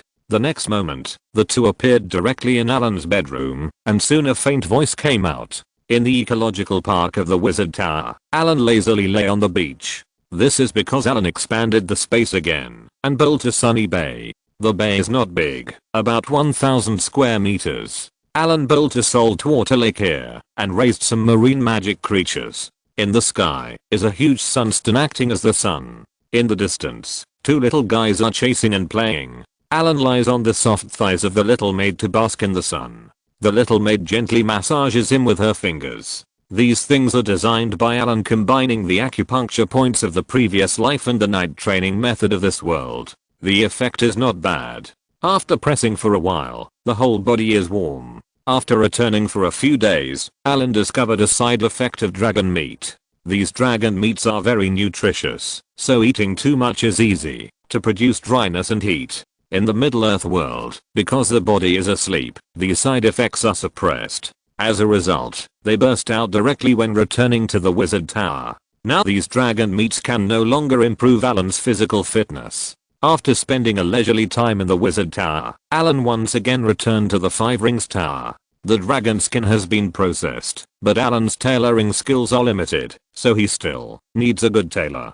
In addition, given the preciousness of dragon skin, Allen dare not take it to the academy for Lilith to process. Although he can guarantee that Lilith will not tell anyone, it is still very dangerous. Allen asked Bess to take the dragon skin to Callan City to find an ordinary person to cut it. Such a large dragon skin can make 6 or 7 sets of great wizard robes. Life in the Five Rings Tower is very peaceful. Every day, you need to spend some time to teach. The academy has been expanding enrollment in recent years. This year's apprentices are twice as many as last year. The previously empty academy is now crowded. The construction of the floating city has reached a bottleneck period. Allen is now preparing to manufacture super energy particle magic cannons. Allen has the authority to check such drawings in the Five Rings Tower at will. Combining the technology of the Tebas world, Allen began to design the drawings of this weapon. The entire weapon is a legendary creation. If it is built in its entirety, it will greatly enhance Allen's strength and alchemy skills. According to the various materials in hand, Allen's design drawings cannot be perfect. Many rare materials require legendary wizards to collect them in the astral world, or travel to the astral world, to have a chance to obtain them. According to the materials in hand, combined with the technology of the two worlds, the weapon designed by Allen needs to reserve space for transformation. His design drawings of this weapon, which is built for the first time, need to be simplified as much as possible. It is best to form a standard system to standardize all parts, otherwise the damage and repair of the parts inside will be a big problem. These parts strictly stipulate the specifications, and then some unimportant parts are handed over to other wizards for construction, which can save a lot of time. As long as the quality is good, it does not take too long to build a weapon. The only disadvantage is that it costs a lot. At the same time, it is also necessary to prevent those wizards from selling inferior products as good ones. After all the parts are prepared, Allen can assemble the super energy particle magic cannon like building blocks. Chip. According to my request, simplify the design of the first generation of super energy particle magic cannon according to these drawings and data. After scanning all the data, the chip began to deduce. The power of the first generation of super energy particle magic cannon needs to reach the level of legendary spells. If it is lower, Allen might as well cast spells by himself. At the same time, the energy output must be improved as much as possible to avoid excessive energy consumption. When the floating tower no longer has an element fission reactor, it will be too much of a burden to rely solely on the element pool. At the same time, space for upgrades needs to be reserved. The high cost of a super energy particle magic cannon makes all wizards feel painful. If the technology is backward and it is dismantled and recycled, it will be enough to make Allen, a miser, heartbroken. Looking at the drawings that are still being deduced, Allen couldn't help but sigh. There is still a long way to go before he can own his own floating city. The Northern Icefield, Winter Castle. A team of dusty knights stopped outside the castle, which made the guards stationed there quite nervous. The people in the north were tough, and such a team of knights looked like they were coming with bad intentions. The owner of this castle was just a down and out viscount. Although his ancestor was a powerful knight, the viscount of this generation did not have the bravery of his ancestors. The entire castle guards added up to only more than 50 people, not to mention that they were a team of knights. If it weren't for the high cost of living in the city, the delicate viscount would never live in this gloomy and dilapidated castle with hundreds of years of history. I hope these people are just adventurers who go to the Northland wasteland to do missions. The guard prayed secretly in his heart. There are many barbarians living in the Northland wasteland. Since the pioneering history, many pioneering nobles have become fiefdom nobles behind the scenes by relying on the pioneering order, so there have always been knights going here to become fiefdom nobles. The ancestors of this castle relied on this method to become fiefdom nobles, but nearly 100 years have passed, and the descendants are not good, and most of the ancestral foundation has been lost. This team of knights was very fast, but he did not notice that there was a figure wrapped in a black robe among them. As this team of extremely sturdy knights approached the castle, the captain of the guards could already smell the faint smell of blood. As a soldier living in the north, he was too familiar with this smell of blood. Every few years, he would experience an invasion by barbarians from the south. This smell was only felt by strong men who killed people on the battlefield. Pick up your weapons and be alert. Hans, be ready to sound the alarm at any time. The captain of the guards wiped the sweat from his palms and gripped his weapons, but the sharp weapons did not bring him much sense of security. Chapter 243, Northern Witch. Stop approaching. You have already reached Viscount Ward's castle. Please stop approaching and explain your purpose. Following the shouting of the captain of the guard, more than a dozen archers had already drawn their bows and arrows, pointing them at a team of knights not far from the castle. Soldiers in the north have been fighting for years, and they are not comparable to soldiers in the rich southern regions. The knight in front of him pulled his mount, and after a burst of horse neighing, he stopped. This team of knights all wore black cloaks, even their faces were covered, and they were wearing well-forged iron armor, with crossbows, throwing knives, long swords, flails and other weapons hanging around their waists. The weapons were shining coldly, which made people's necks cold and their hair stand up. Captain, look at their logo. That logo seems familiar. A guard who looked very smart whispered, "Logo?" After listening to the words of the people next to him, the captain of the guards carefully looked at the logo on them and saw an eye pattern outlined with simple lines on the exposed armor. The captain of the guards was frightened, and his hands trembled, and he quickly signaled others to put away their bows and arrows first. Put it away. Put it away. This eye symbol is not something that anyone can use behind the scenes. It is the symbol of the only wizard organization in the north. Although the captain of the guards did not know that this pattern represented wizards, he knew that in the north, even the king had to bow his head to this blind eye pattern. Every time this pattern appeared, it meant that something big was going to happen. Now there was a whole team of 12 knights here. The captain of the guards broke out in a cold sweat when he thought of this. When the cold wind blew, he shivered even more. Under the castle, the leading knight turned over and dismounted, turned around and came to the side of a slender figure in a black robe behind him. "My lord, we are here. Where is this place?" A cold voice came out. "This is a nobleman's castle. Let them open the door." The voice was not fluctuating at all. On the city wall, when the captain of the guards learned that the group of knights proposed to enter the castle to search, his heart was immediately lifted. He had a bad premonition, but he had no power to change things. He arranged a guard to enter the castle to report to Viscount Ward. A few minutes later, a guard hurried back. "Are you saying that again?" The Viscount refused. "Are you sure that this is what the Viscount said?" The ominous premonition in the captain of the guards became stronger and stronger. "He is crazy. This is a blind eye. There is a team of powerful knights below, and any knight can kill us all. This is the Viscount's order. Do you want to violate the Viscount's will?" Another attendant stared at the captain of the guards coldly. The captain of the guards broke out in a cold sweat because he had realized the seriousness of the problem. If he made a wrong choice, the price might be his life. Swish, swish, swish. A series of bows and arrows broke through the air. Then several guards fell down directly. Clang, clang.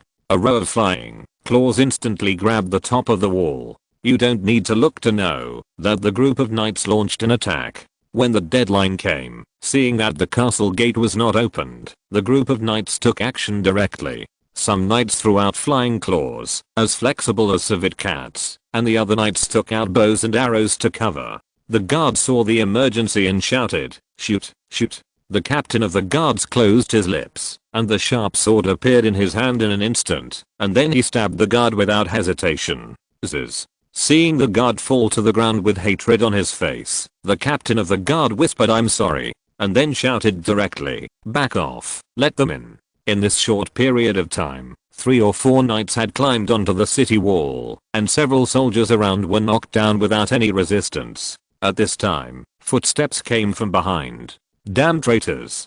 Quick. Stop them. Stop them." A group of figures in black robes ran out in an instant, and the black robes fluttered as they walked, revealing pieces of black scales. Then with the help of the sunlight, pairs of blood-red eyes were seen, and sharp claws and hideous weapons were revealed under the black robes. These suddenly appeared black-robed people were powerful and fearless. They rushed up and stopped the knights. They were even more merciless to the rebellious guards. The weapons they used were also varied. Some even used their claws directly. Their sharp claws could disembowel a guard with one swing. If Allen was here, he would recognize at a glance that these were humans who had been eroded by the abyss. After accepting the power of the abyss, they had become half-demons, and they were more powerful than those half-demons in Callan City. Something is wrong. Those fallen ones are too crazy. Seeing the half-demons who were completely fearless, the leading knight had a solemn expression. "My lord, we need help." As soon as the words fell, a series of spiritual lights instantly shot into several knights, and their already tall figures became larger, and their armor was bulging. Then several knights' strength increased dramatically, and they directly killed the half-demons fighting in front of them with a sword.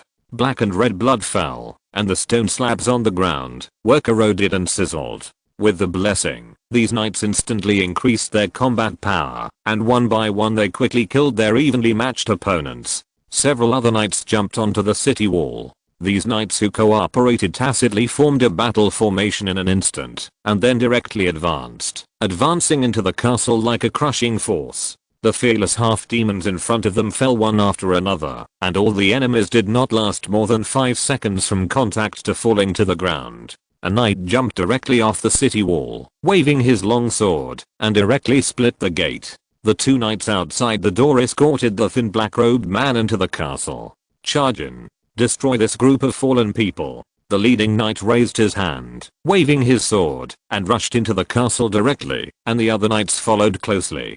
A wisp of grey fog slowly appeared in the entire castle, and there was a murmur of whispers around, as if talking in the air, but nothing could be heard clearly when listening carefully. "Whisper of the abyss." A cold voice sounded. "Protect from evil." Rays of light rose up, and then the maddening whispers disappeared. "Go, hurry in." With a low shout, many knights swarmed in. The road ahead was unobstructed. Most of the fallen died in the previous attack. The castle was in chaos, and some corpses were scattered around. Underground. After entering the castle, the wizard had taken off his hood, revealing a head of long silver white hair and an exquisite face like an elf, but his eyes were closed. Hearing the order, the knights did not stop at all, and ran directly to the basement. If you're listening to this novel on a channel other than Fanfic World, it means they downloaded and uploaded it without effort. We cordially invite you to visit our channel, Mundo Fanfic Novelos. There you'll find the original version of this story and you can explore many other novels of various genres. We're waiting for you to immerse yourself in a world of incredible novels. Chapter 244, Northern Witch, 2. The passage was damp and dim, and only two people could pass through side by side. In the dark passage, weeping sounds came from the dead souls. As everyone went deeper, an obsidian door appeared in front of them. Bang! Two knights banged the stone door, but it did not move at all. Get out of the way. A cold voice came. Several knights quickly retreated. Corrosion sphere. A dark green sphere flew over the crowd. The moment it touched the stone door, the door sizzled, and soon the 1-foot thick stone door was corroded into a large hole as high as a person. A strong smell of blood came out, mixed with some sulfur. Seeing the door being breached, the fallen who had fallen into madness howled and rushed up. With the bloodlight passing by, these fallen were killed without causing any waves. Entering the basement, the ground was covered with black blood stains. A huge blood pool appeared in front of them, filled with human broken walls and limbs. In the center of the blood pool was an altar, on which many twisted demon images were carved. Torches were lit around the walls, and a large number of grey-white soul crystals were piled on the altar, with an open dark door on top. You can't stop the master from coming. Offer your flesh and blood souls, to welcome the coming of my lord. I will live forever in my lord's kingdom of God. A fallen man in a blood-red robe looked at the people rushing in with a vicious face. If someone who knew him saw him, they would never believe that he was the cowardly Viscount Ward. His body has completely turned into a demon, with black scales, sharp claws, legs that have turned into reverse joints, feet that have turned into cow hooves, and a sharp horn on his head. The only thing that can show that he was once a human is a distorted face. Then a huge soul descended, and Viscount Ward's body expanded rapidly like an inflatable ball, and an evil and chaotic breath spread out. What a fascinating power. My lord will rule the world. Ah. No, master, don't devour me. A soul full of despair and anger. It tastes really good. The material world, a place I miss so much. I smell the fragrance of the soul. The demon who had just eaten Viscount Ward's soul turned around and looked at the team of knights rushing in. The eyes full of violence, terror and madness scanned the knights coldly. Several knights felt cold all over and stiffened until the protection against evil light flashed on the surface of their bodies, and then they recovered. Soul shock, high-level demon. The witch who was protected behind whispered. A strange and sparse voice like whispering came. The knights felt dizzy, and it seemed that countless people were arguing in their brains. The strange sound waves made people hysterical. A crazy, destructive, and tyrannical emotion emerged. The knights around them had red eyes, veins on their foreheads, and their palms were tightly holding their weapons, shaking all over. Mind barrier. A light flashed, and the eyes of the knights around them gradually became clear. These knights had been controlled by demons just now. Spellcaster. I haven't eaten the soul of a spellcaster for a long time. I have always remembered that delicious taste. Seeing the spell being broken, the demon's eyes lit up and stared at the wizard.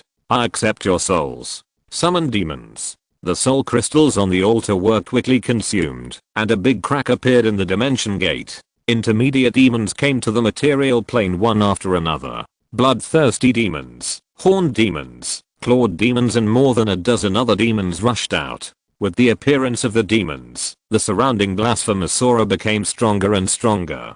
Group cat grace. Group bear tenacity. Group bull strength. Protection from evil. Group acceleration. Compared to the wizards in the Five Rings Tower, the Northern Wizard Blind Eye is more like an academic wizard. They are proficient in prophecy spells and their bodies are not strong, but if you underestimate them, you will definitely suffer a great loss. They can dominate the Northern Wasteland. Although the resources here are relatively poor, the combat effectiveness of this group of witches can be imagined. What's more, the prophecy system has a killer weapon, true meteorite fall. Compared to the 9-ring spell of Meteor, the prophecy system's meteorite fall can be called a powerful spell of the 11th ring. The northern witches who are proficient in divination and astrology can summon asteroids far away in the star realm. Meteorite spells summon objects with a diameter of about 10 meters, and the summoning of meteorites from the sky is absolutely beyond imagination. It is said that this group of women once summoned an asteroid with a diameter of 1 kilometer. This kind of killer weapon can raise a mountain to the ground. As the ruling class of the northern wasteland, they recruited a large number of knights from the civilians. These knights or great knights are equipped with magic items and various auxiliary spells. Their lethality should not be underestimated. At this time, the expression of the northern witch was unprecedentedly solemn. The staff in her hand was instantly activated, and a flash of light flashed. With the blessing of layer after layer of auxiliary states, the combat power of this group of followers in the state of knights or great knights increased several times. Then a pile of scrolls appeared in her hand. Compared with other schools, the northern witches are better at copying scrolls, so they often use a large number of scrolls in battle. Group slowness spell, greasy spell, spider web spell. Just as the demon in front of her was approaching rapidly, the first wave of attacks by the northern witch had already erupted. A group slow spell directly controlled the demons in the front, as if they were stuck in a quagmire, followed by grease spell and spider web spell. The already scattered formation of the group of demons collapsed instantly. Seeing the demons fall to the ground one after another, the knights around them rushed up without hesitation. The knights with various states were not inferior to the group of intermediate demons. The battle formation was pushed forward, and many demons were killed one after another. Just as many knights were advancing, a shadow suddenly emerged from the shadow of the Northland Witch. Shadow Shuttle. This is an assassin demon, a lurker among demons. He likes to hide in the dark and attack secretly. Enemies who are much stronger than him often fall under his knife. This assassin demon is much thinner than ordinary people. One claw is a sharp bone spur, and the other arm is a sickle. As soon as it appeared, it stabbed the Northland Witch fiercely. The two knights guarding around had no time to react at all. They could only watch the bone spur pierce the witch. The moment the bone spur pierced the witch, her body shattered like a mirror. The assassin, who failed in the assassination, turned around instantly and wanted to return to the shadows, but at the moment the mirror was shattered, a frost trap was instantly shattered. The bone-chilling frost power instantly froze him in place. Chapter 245, Northern Witch, 3. A knight took a step, and then he pounced on it like a cheetah. His figure seemed to leave an afterimage, and with a flash of cold light, the assassin's body was directly split into two. Although the assassin's attack was powerful, their bodies were very fragile. As the mirror image shattered, a figure appeared in another corner.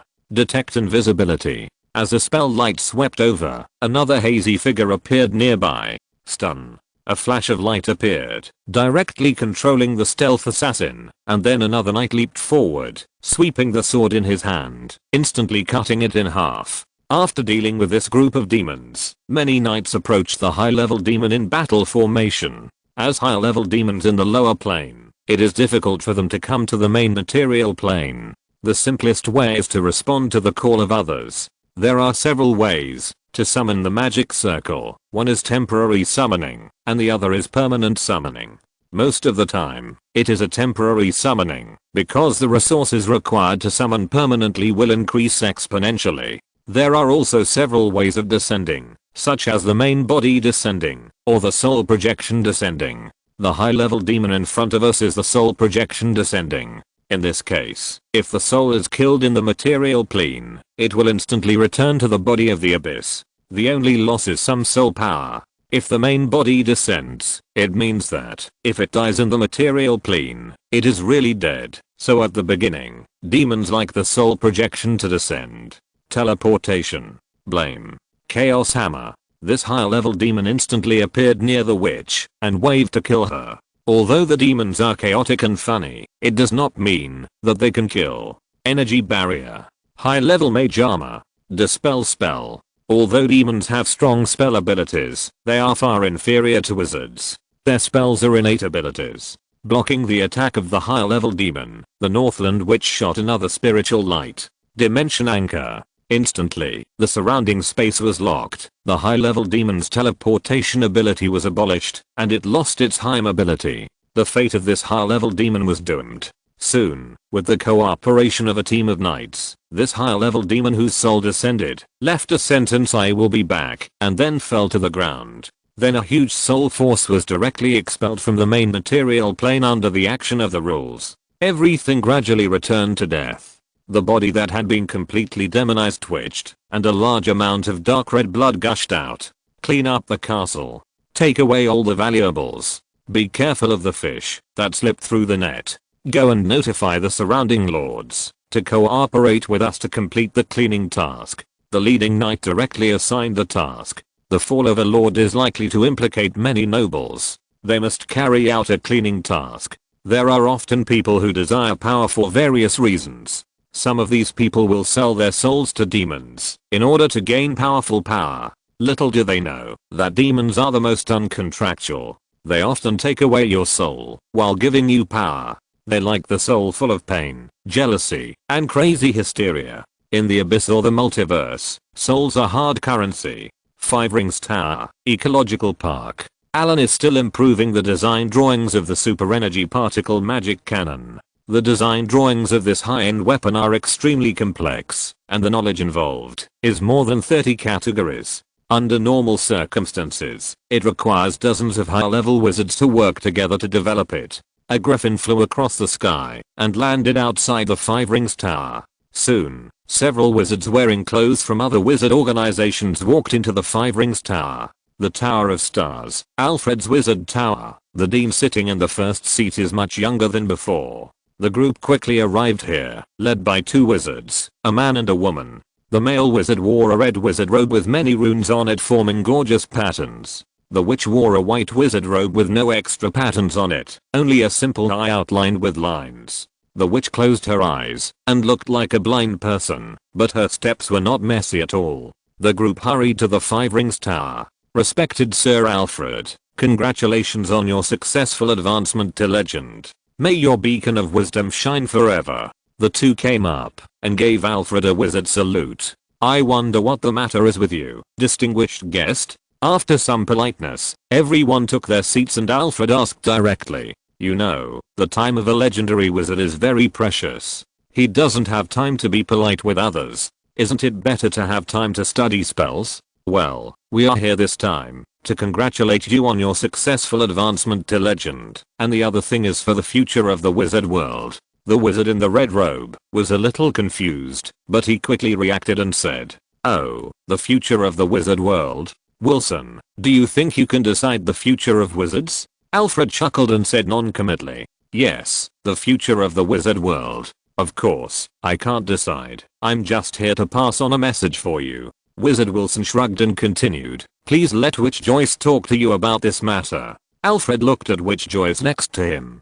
"Respected Sir Alfred, I'm Joyce from the Blind Eye of the North. As everyone knows, we Northern Witches are proficient in the School of Prophecy. Not long ago, our leader, Sir Eye of the North, foresaw that our world has been noticed by the Abyss. The power of the Abyss needs no explanation, and I believe everyone is aware of how powerful they are. Our goal is to unite all the wizarding organizations on the continent to fight against the Abyss together. I believe you have also discovered that fallen people have appeared all over the continent. These fallen people secretly set up altars and summoned those Abyss demons to the material plane. This time is different from the previous ones. They are the vanguard of the Abyss. In the near future, more and more demons will come to this world." Witch Joyce spoke expressionlessly, while other high-level wizards had different expressions, and obviously did not take this matter very seriously. "Hey, devil, I haven't had a good fight in a long time." A bald-headed wizard with bulging muscles and arms as thick as the waist of the Northern Witch said, stroking his shiny bald head. When he saw Joyce looking at him, he bared his white teeth. If he didn't wear a wizard robe, I believe everyone would think he was a barbarian berserker, not a wizard. Chapter 246, Northern Witch, End. This must be Lord Faddle, right?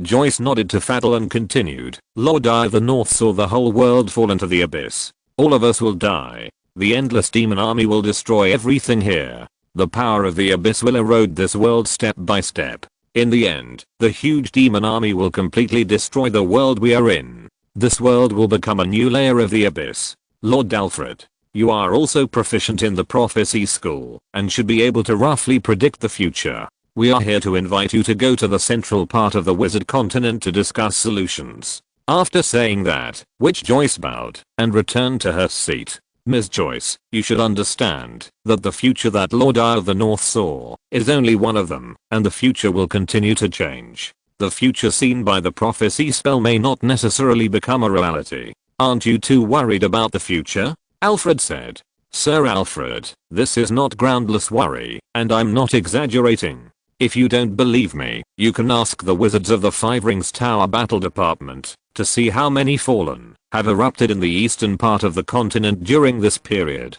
I believe you will have a suitable conclusion. Joyce closed his eyes and looked around at the other wizards around him.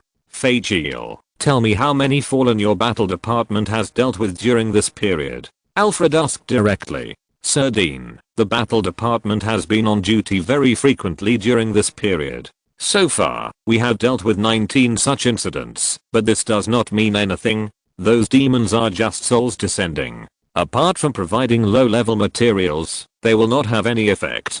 Fagiel curled his lips and said, 19 cases. There were only about 10 cases in the past year, and now there are so many in 2 months. It seems a bit unusual. This northern witch came to inform the Five Rings Tower to pay attention to the demons. However, the other wizards present did not take it too seriously. It was not because they did not know the power of the abyss, but because of the rules. The abyss must rely on the power of demons to invade the main material world, and it is not easy for demons to come to the wizard world. Only when the demons establish a base in the wizard world, that is, a demon gate, can the power of the abyss invade this world, and then the power of the abyss will slowly erode the rules of this world. However, if the base is pulled out, the power of the abyss will be stopped, unless it has already mastered part of the rules of this world. Otherwise it will need to build a demon gate again. The most fundamental reason why the Tebas world is frequently invaded is that the abyss has mastered part of the world's rules, and low-level demons can freely shuttle through the main material plane. To completely solve this problem, it is necessary to cut off the tentacles of the abyss and expel the influence of the abyss. However, due to the constant invasion of demons, they can only maintain it now, and they can't spare the hands to completely expel the abyss. Wilson and Joyce Wizard have left. After all, they are just here to convey information. Alfred finally accepted the invitation and prepared to go to the central part of the wizard continent. Because the Five Rings Tower did not treat this matter as a secret, this matter quickly spread throughout the Five Rings Tower. Of course, Allen also heard about this matter, and he had long been mentally prepared for the invasion of the abyss. As for the future, predicted by the prophecy mentioned by the Witch Joyce, Allen did not think it was credible. Although prophecy can predict future events more accurately in many cases, there is a prerequisite that the prophet's spellcasting level must be higher than the predicted person. The greater the gap between the two, the clearer and more accurate the result of the language.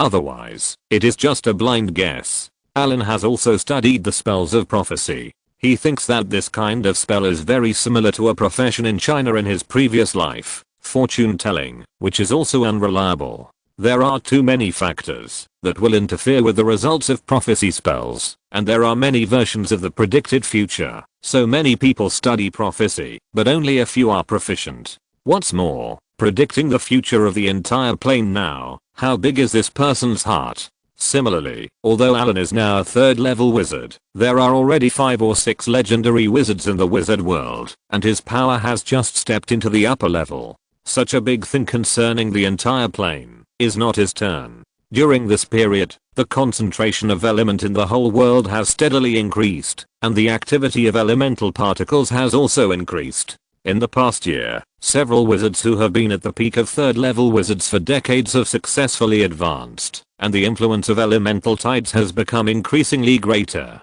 I believe that soon all kinds of demonized plants, demonized beasts, and mutant beasts will have an explosive growth, and various resources will also be greatly improved. More importantly, the main focus of the Abyss is still on the world of Abyss. Without completely solving the world of Abyss, the power invested by the Abyss here is limited. After staying in the academy for a while, Allen updated his information again, changed his strength to a second level wizard, and obtained higher authority. In the period of elemental tide, the strength of wizards increased very quickly. His advancement speed was not the fastest. The fastest was still those wizards with level 5 qualifications. Allen was at best just relatively good, but if they knew that he was already a level 3 wizard, these people would not believe it. If you want to advance from a level 3 wizard to a legend, you need to have initial contact with the origin power of this world, that is, the law, also called the rule. Under normal circumstances, the origin power of the world is hidden, and it is very difficult to observe and contact it. Only when the elemental tide comes, the origin power of the world will become active and the rules will be exposed. The reason why legends are powerful is because they have already come into contact with the rules, and the gods have mastered one or several of the rules, and have the authority of the world. That's why the gods are so powerful. But once they have these powers, they can't leave the vicinity of the main material plane. Their kingdom will also be attached to this plane. Their original bodies can't enter the material world, and only their incarnations can descend. Once they leave here, they must give up their powers and their priesthood. The consequence of doing so is likely to be that their godhood is shattered, they fall from the altar, and suffer great damage, or even fall directly. Allen has no intention of becoming a god. With the ability to travel through planes, he is not prepared to be tied to one plane. To put it in one sentence, our goal is the Sea of Stars. But that is in the future, a long time in the future. Now his goal is to continue designing the super energy particle magic cannon in front of him. Looking at the sketch that has been drawn in front of him, Allen rubbed his eyebrows and continued to improve it. Chapter 247 Leisure Time. After 2 months in the academy, Allen finally perfected the super energy particle magic cannon. A set of blueprints was drawn and filled a box. There are thousands of parts in total. Allen posted the tasks with simple structure, average production difficulty and low cost in the task hall. Allen's identity is confidential and will not be disclosed. Those who accept the task also need to sign a confidentiality agreement. These are already the norm in the Five Rings Tower. As for the core parts, Allen can only produce them by himself, but this has divided more than half of the workload. Leaving a deposit, Allen left the academy. Carlin City, Wizard Tower. Allen's figure appeared on the astronomical table, without stopping, and went directly to the study. The study of Allen's Wizard Tower can be said to be the library with the most complete information in the entire wizard world. There are not only the information of the Five Rings Tower, but also the knowledge of other worlds collected by Allen. Although a copy has been stored in the chip, Allen also wrote a copy here. The books here are prepared for teaching apprentices in the future. Master, here is your black tea. Bus put a tray in front of Allen in a maid outfit, and then put the teacup on the desk. Gently opened a well-sealed box, which contained many ice cubes.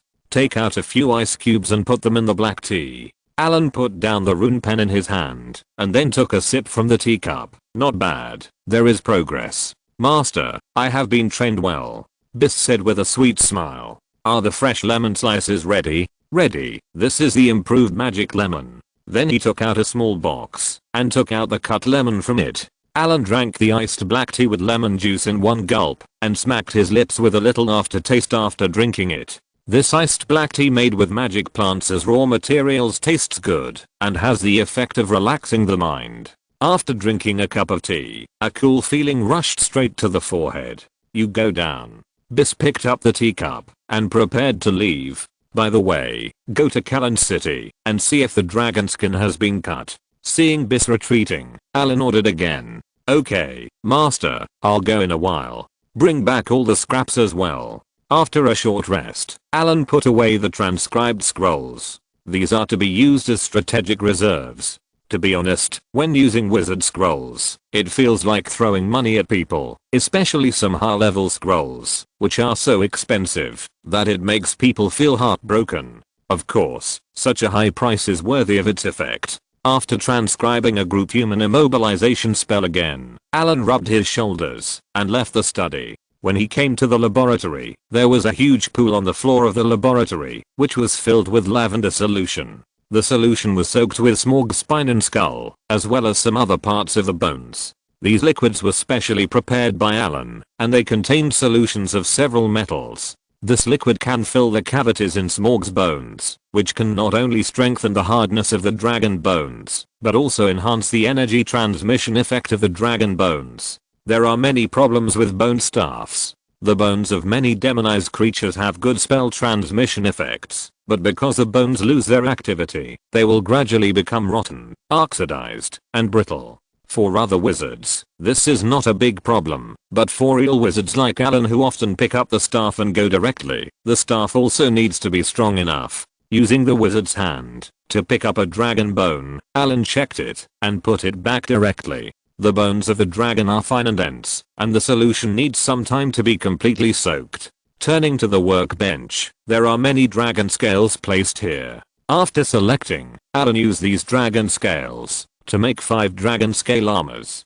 Dragon scales have high magic resistance and good physical resistance. After Allen's enchantment, these dragon scale armors are not only light, but also invulnerable to swords and guns, and immune to low level spells. To cause damage, at least a second level wizard needs to cast spells. Allen prepared these equipment for followers. As the affairs of the wizard tower increase, Allen also needs to recruit some followers to solve some small problems for him. Soon, several pieces of dragon scale armor were ready. With a light snap of his fingers, a small rock puppet came over. Although it was small, it was nearly 2 meters tall. Compared with its 4-meter tall counterparts, it was just a child. This was specially made by Allen to assist in the experiment. He ordered it to put these dragon scale armors in the storage room. Allen took out a huge crystal jar. It was filled with Smog's blood. He waved to open the lid and placed the dragon blood directly on the rune array on the ground. He tapped the floor gently, and the rune array started to operate instantly. Rune chains emerged one after another. The dragon blood in the crystal jar began to slowly decrease, and a large amount of waste was removed. Allen, who had extracted a lot of blood, purified the dragon blood with ease. Under the operation of many instruments, Allen obtained about 200 milliliters of blood essence. He put the blood essence into a crystal bottle and turned to leave the laboratory. This bottle of blood essence is a hybrid dragon, and its strength has reached the peak of the 3rd level wizard.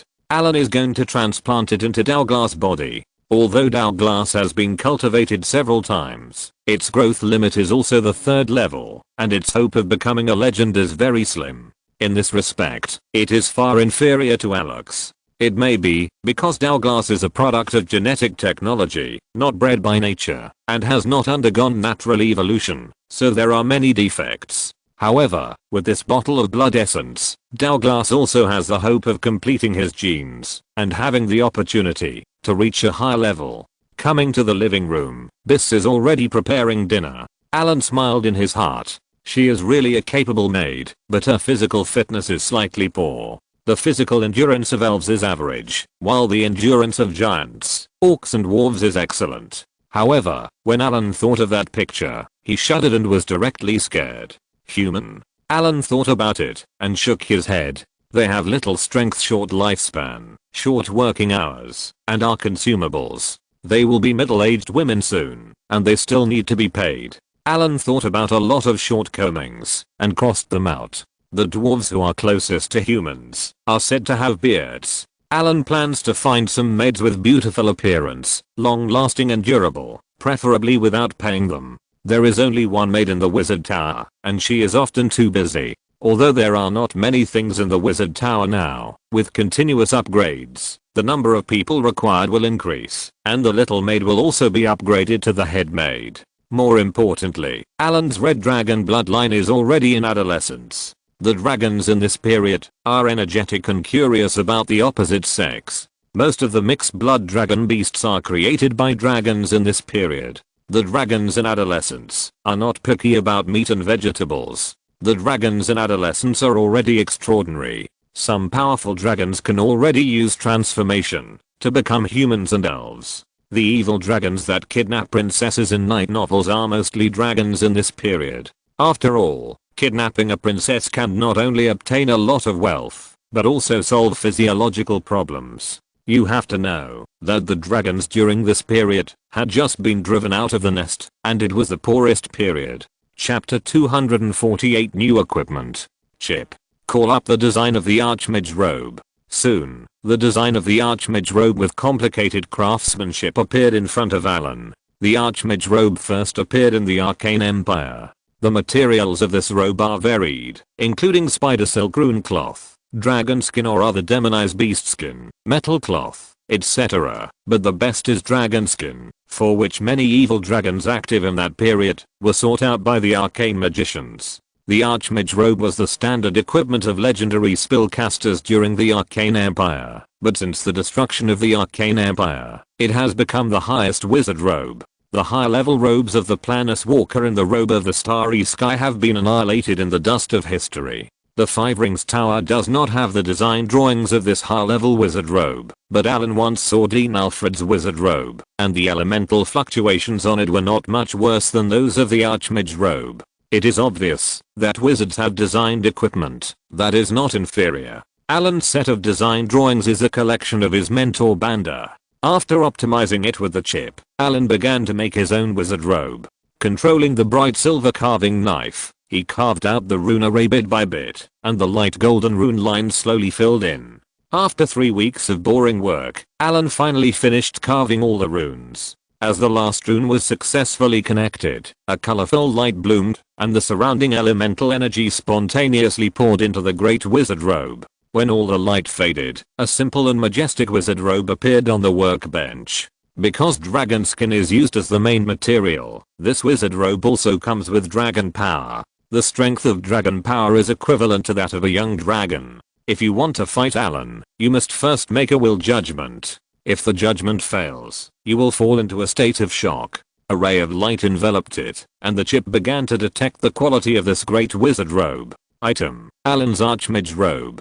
Level: Legendary magic item. Material: dragon leather, thorium alloy wire. Physical armor: strong. Spell resistance 60. Additional effects: dragon mage, youth, cleanliness, toughness, concealment, repair, advanced recovery, accelerated recovery of magic and physical strength, advanced elemental affinity. Additional spells: advanced invisibility, once a day, mind protection, constant, advanced cat's grace, 3 times a day, advanced bear's toughness, 3 times a day, advanced bull's strength, 3 times a day, advanced mage armor, constant, teleport, 3 times a day. Special effects: advanced accident, spell sequence. Evaluation: this is a fine wizard robe made by a high-level caster. Compared with the spider silk robe, this Archmage robe has been greatly improved in all aspects. The mind protection and advanced spell armor have become a constant state, so that Allen must break the protective spell first whenever he encounters a sneak attack. Advanced accidental magic is an enhanced version of accidental magic. With the spell sequence, it can release the spells prepared in advance when being attacked, and the number and level of spells that can be stored have been greatly improved. The appearance of the Grand Mage robe still follows the style of the spider silk robe. The high-waisted vertical collar windbreaker is elegant and full of majesty. It is much better looking than the sleeve-style mage robe of the Five Rings Tower. Allen threw the spider silk robe into the storage room and changed into the Grand Mage robe directly. Putting the remaining materials directly back into the storage room, Allen hid the gorgeous Grand Mage robe and became plain and unpretentious again. He opened the door of the laboratory and ended the retreat. As a high-level wizard, wizards of this period have many life-saving spells. As long as they don't kill themselves, they can generally live for a long time. Wizards of this level can already study cloning. This spell requires some body tissue, and then clones an identical body in a special culture chamber. Of course, this body is only the same as the original body, and physical fitness needs to be trained after birth. Many wizards who are afraid of death will hide their real bodies, and then go out with their trumpets. Even a part of their souls is only separated. Even if the trumpet dies unexpectedly, it is only a part of the soul power that is lost. It only takes time to clone another one. The strength of the clone is much lower than that of the real body. Allen has calculated that his own clone is only at the peak strength of a formal wizard, but it is said that the legendary wizard clones are all 3rd level wizards, and because they control the rules, they are stronger than ordinary 3rd level wizards. It is said that the Lich's life box is also created based on this spell principle, but the Liches are one step closer. As long as there is no problem with the life box, they can go out at will. Similarly, most Liches also practice the prophecy system and cast the seal on their own life box. All casters who want to use the prophecy to search for the life box will be backfired, unless his strength is much higher than that of the Lich. In the multiverse, the survival ability of the Lich is second only to the ancient evil. On the day you become a wizard, a mentor or guide will tell you to try not to leave your body tissue, hair, etc., partly because of cloning, and partly because of the voodoo school. The voodoo school likes some supernatural things, various poisons, insects, curses, etc. They can use the nails, hair, flesh, and blood that fall from your body to curse you. The curse is silent and very hidden. You may not know who it is until you are hit. The strength of the curse also depends on the object of the curse. Flesh and blood are the best. The fresher and closer the relationship, the easier it is to succeed, and the greater the power. If it is a body tissue that has lost its vitality, the effect on the original body is limited. For wizards with clones, the moment they find themselves cursed, they can directly transfer the curse to the clone, so that the original body will not be harmed. The emergence of cloning has raised the safety level of wizards by several levels. There are also some wizards with special hobbies who use this spell to do other things. For example, a wizard likes another wizard, but the other person likes him more than others. What should I do? It doesn't matter, all these difficulties of yours can be solved with a cloning technique. As long as you get a part of her or his body tissue, you can use cloning to perfectly clone an identical one. The clone has no soul, so it is just a flesh and blood puppet. If you feel unsatisfied, no problem, these are not a problem for wizards. The soul shaping spell can create a soul. Memory weaving can weave and fill memories according to your wishes. Wisdom enlightenment can shape personality, and you can even create an identical one. And if you like gentle, queen, mature, pure, or even gay, you can also do it. It can be either top or bottom. Isn't it a sense of accomplishment to personally create a small account? After the invention of this spell, there was a period of chaos in the wizarding world, and even a short war broke out. The emergence of this spell also reduced the marriage rate of high-level wizards in the wizarding world to the freezing point, and it has not been until now that it has improved slightly. After all, a partner who can be designed according to one's own wishes is much better than marrying someone else. Of course, ever since the riots, this kind of thing has been explicitly banned by the Wizarding Union, but no one knows how many more are still happening in secret. Chapter 249, Trumpet. Cloning, cultivation chamber technology, life hiding, are very useful when combined. Some wizards will seal their clones in the cultivation chamber, cast life hiding to put the body in a state of suspended animation, and then hide the clones, waiting for the original body to suddenly die, and then revive with the help of the clones. Or the original body can be suspended in death, and come out with the clones. With cloning, the wizard's life can also be extended for a long time. A third-level wizard can live for hundreds of years, but the body tissues will still age. Before the body ages, it can be replaced with a new body to continue living. In theory, wizards can even live forever, but this method also has its limits. The wizard's soul is not immortal. After the soul decays, even the youngest body will age faster. Only after breaking through the legend will the soul have the initial potential for immortality. It is not difficult for a legendary spellcaster to live for thousands of years. Liches face this problem in the same way. Although they get longer than legendary wizards, they will also decline. The solution is divinity. Possessing divinity becomes a demigod lich. Allen's learning of cloning was smooth.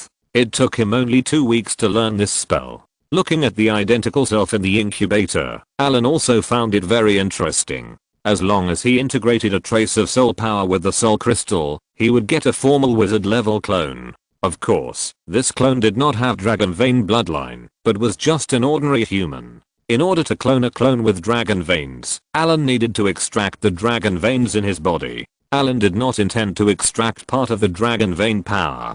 Perhaps he could integrate some white dragon or mixed blood dragon bloodlines. If he wanted this clone to be smarter, he would need to invest more soul power and use more advanced soul crystals. However, dividing the soul spirit would affect himself, and too much division would cause a drop in strength. This requires the caster to consider it himself. Taking out the soul crystal dropped by the corpse wizard, Allen took out the rune carving knife and began to carve the soul crystal. As the carving knife continued to carve, a soul core soon appeared in Allen's hand.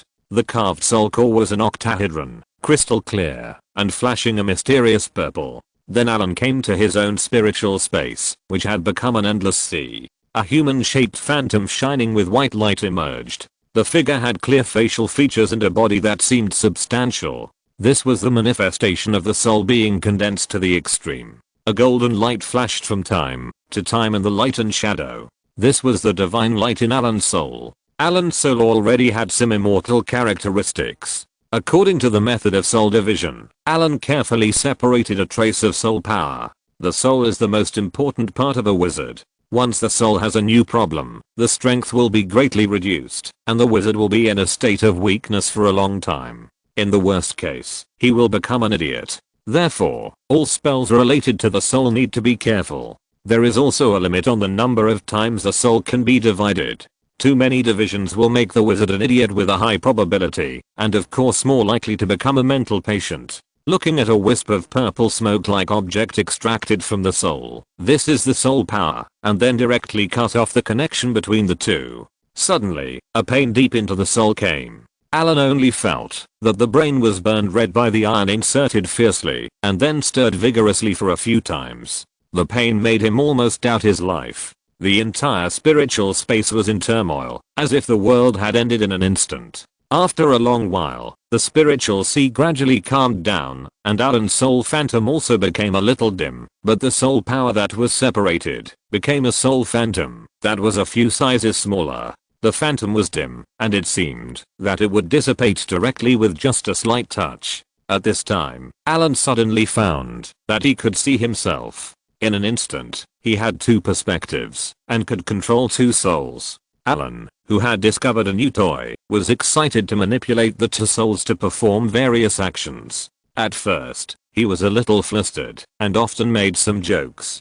Fortunately, he was the only one here and no one else could see him. After a while, he could easily control the two souls. Opening his eyes, sensing two souls, one large and one small, Allen gently stretched out his hand, and a small phantom appeared in his hand. The soul was very weak, not much stronger than the soul of a newborn baby. Allen's face turned pale, and his breath was unstable. He put away his soul, and went directly into deep meditation. This state can accelerate the healing of the wounds on the soul. Slowly opening his eyes, Allen let out a long breath. The injury to his soul had stabilized. He needed a long period of rest. Now it had no major impact on casting spells. With a gentle wave of his hand, several low-level soul crystals appeared in his hand. Soul draw. He cast a spell casually, and a purple aura appeared. The soul crystal quickly turned grayish-white, then turned into fine sand, slid down and disappeared. Soul retrace. Injecting these soul energies directly into the split soul in his hand, the soul that was about to disperse at the slightest breeze finally condensed a lot. Looking at the split soul in his hand, Allen nodded, then took out the carved soul core and placed it on the platform. Soul construction. The soul in his hand instantly turned into a purple light and directly entered the soul core. The purple 8-sided crystal instantly burst into a dazzling light. The soul core floated directly in the air, and the rich elemental energy around it began to pour in. The strong extraction force formed a small elemental siphon here. With the influx of a large amount of elemental energy, the soul core gradually turned into a colorful crystal. Memory transfer. Another spiritual light appeared, and it shot out directly from Allen's forehead, and entered the soul core. Allen copied all the memories ready to be transferred, and then transferred them. A large amount of knowledge, memory, spell templates, etc. entered the soul core in order. It took a quarter of an hour before the spell gradually dissipated. After transferring part of its own memory knowledge and spell templates, this soul core was already more than half completed. He took a breath and recovered his mana. These spells were high level spells, and Allen had some difficulty in casting them. After returning to the best condition, Allen picked up the soul core, which had become transparent at this time. Arriving in front of the cultivation chamber, Allen checked again to see if there was any problem, and gently tapped the rune array under his feet, and a bright light rose. Soul awakening. The soul core in his hand flew up instantly, and the energy in the element pool rushed in crazily. The azure elemental energy turned into whirlpools. The elemental pool was drained in a short time, and a lot of energy was obtained. The soul core began to melt, and finally turned into a shadow, and merged directly into the incubator in front of him. Ouch. Time seemed to stop at this moment. Allen looked at the incubator with trepidation. Although he knew that this spell had been successfully performed by countless wizards, he was still very nervous. Finally, after the soul was fully integrated, the countless energies around the magic circle dissipated directly, and a familiar soul wave spread from the incubator. The vital signs of the clones that had fallen into a dormant state also became active. Chapter 250, Transformation of the Ring. This feeling is very strange, like looking at yourself with another vision. Allen walked around his clone several times, then touched his arm, and pinched his face. This clone can control itself, and it can also let the differentiated consciousness control it. The differentiated consciousness is also Allen, but because it is not a complete soul, it does not have creativity, and it is a kind of artificial intelligence. Allen can also control it directly, except that it has no chip and its strength is not as good as the original body. It is almost the same as the original body. No wonder many wizards like to go out with a clone. The main body can cast spells, and the clone can too, but because of its strength, it cannot cast spells higher than the formal wizard level. After playing with the trumpet for a while, Allen put the clone back into the incubator, cast a life hiding spell, and stored it in the element pool. Looking at the clone lying in the incubator, Allen felt like he was burying himself. Arriving at the ecological park, he called Douglas. The little guy has now grown to 4 meters long. According to the physiological period of the dragon, he is already in the young dragon stage. With a wave of his hand, Douglas was reduced to the size of when he just hatched. He ignored his protest and reached out to pick up the little guy and brought him to the laboratory. He placed it on the laboratory table and quickly changed into a sterile suit. He waved his hand and a light flashed, and a huge rune array rose in the laboratory. After placing Douglas in the rune array, Allen took out the blood essence extracted from Smorg's body. The moment the little guy saw the crystal bottle in Allen's hand, his eyes lit up, and he wanted to pounce on it, but he was firmly restricted by the rune array, and couldn't move at all.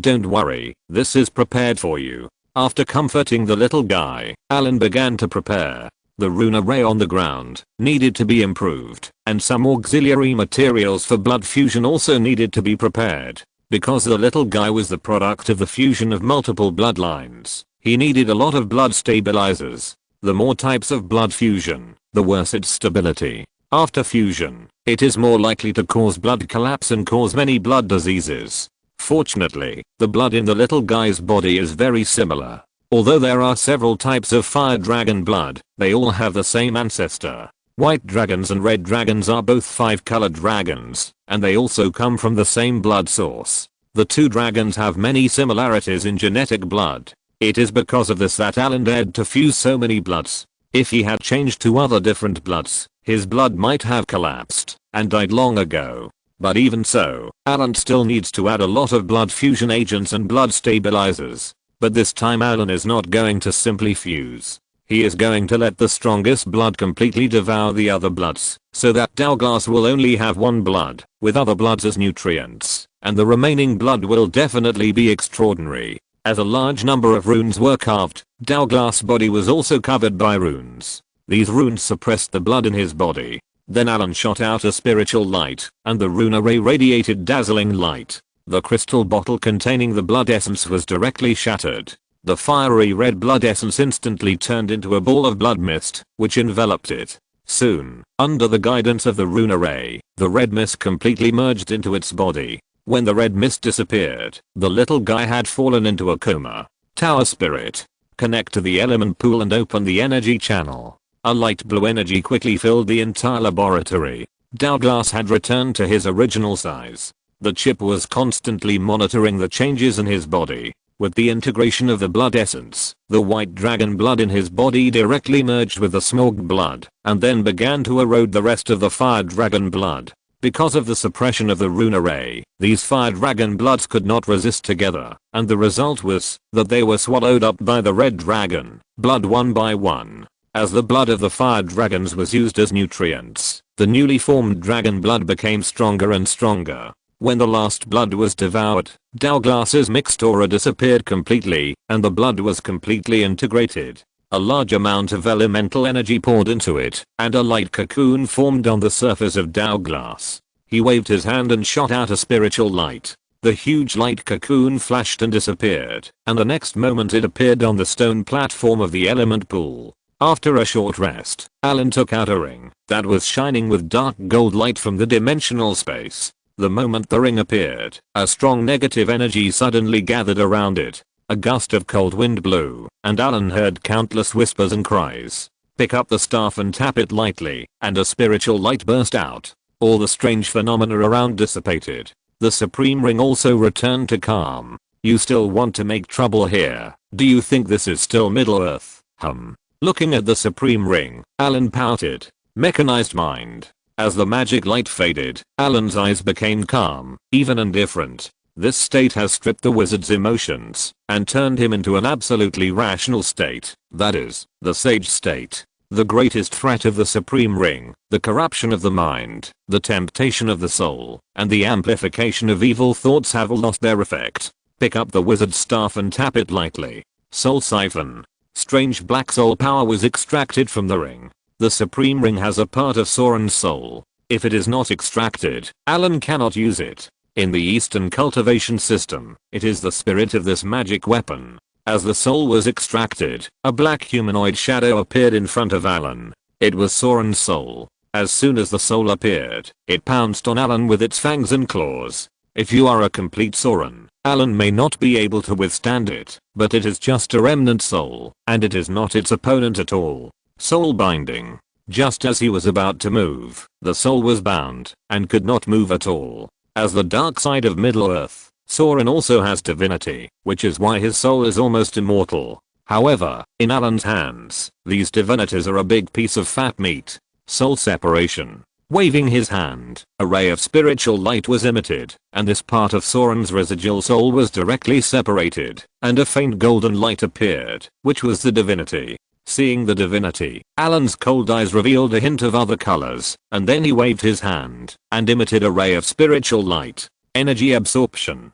Divinity absorption. Begin to merge. As a trace of golden light merged into Allen's body, Allen's expression remained indifferent, as if he was a robot without emotional fluctuations, and then he was high above, with the breath of a god looking down on everything, as if he was a god. End of this chapter. Thank you very much for reaching the end. Don't forget to like. Looking for more exclusive content and immediate access? Subscribe to our Patreon. Remember, every like, subscription, or donation encourages us to continue. Thanks to everyone. See you in the next video.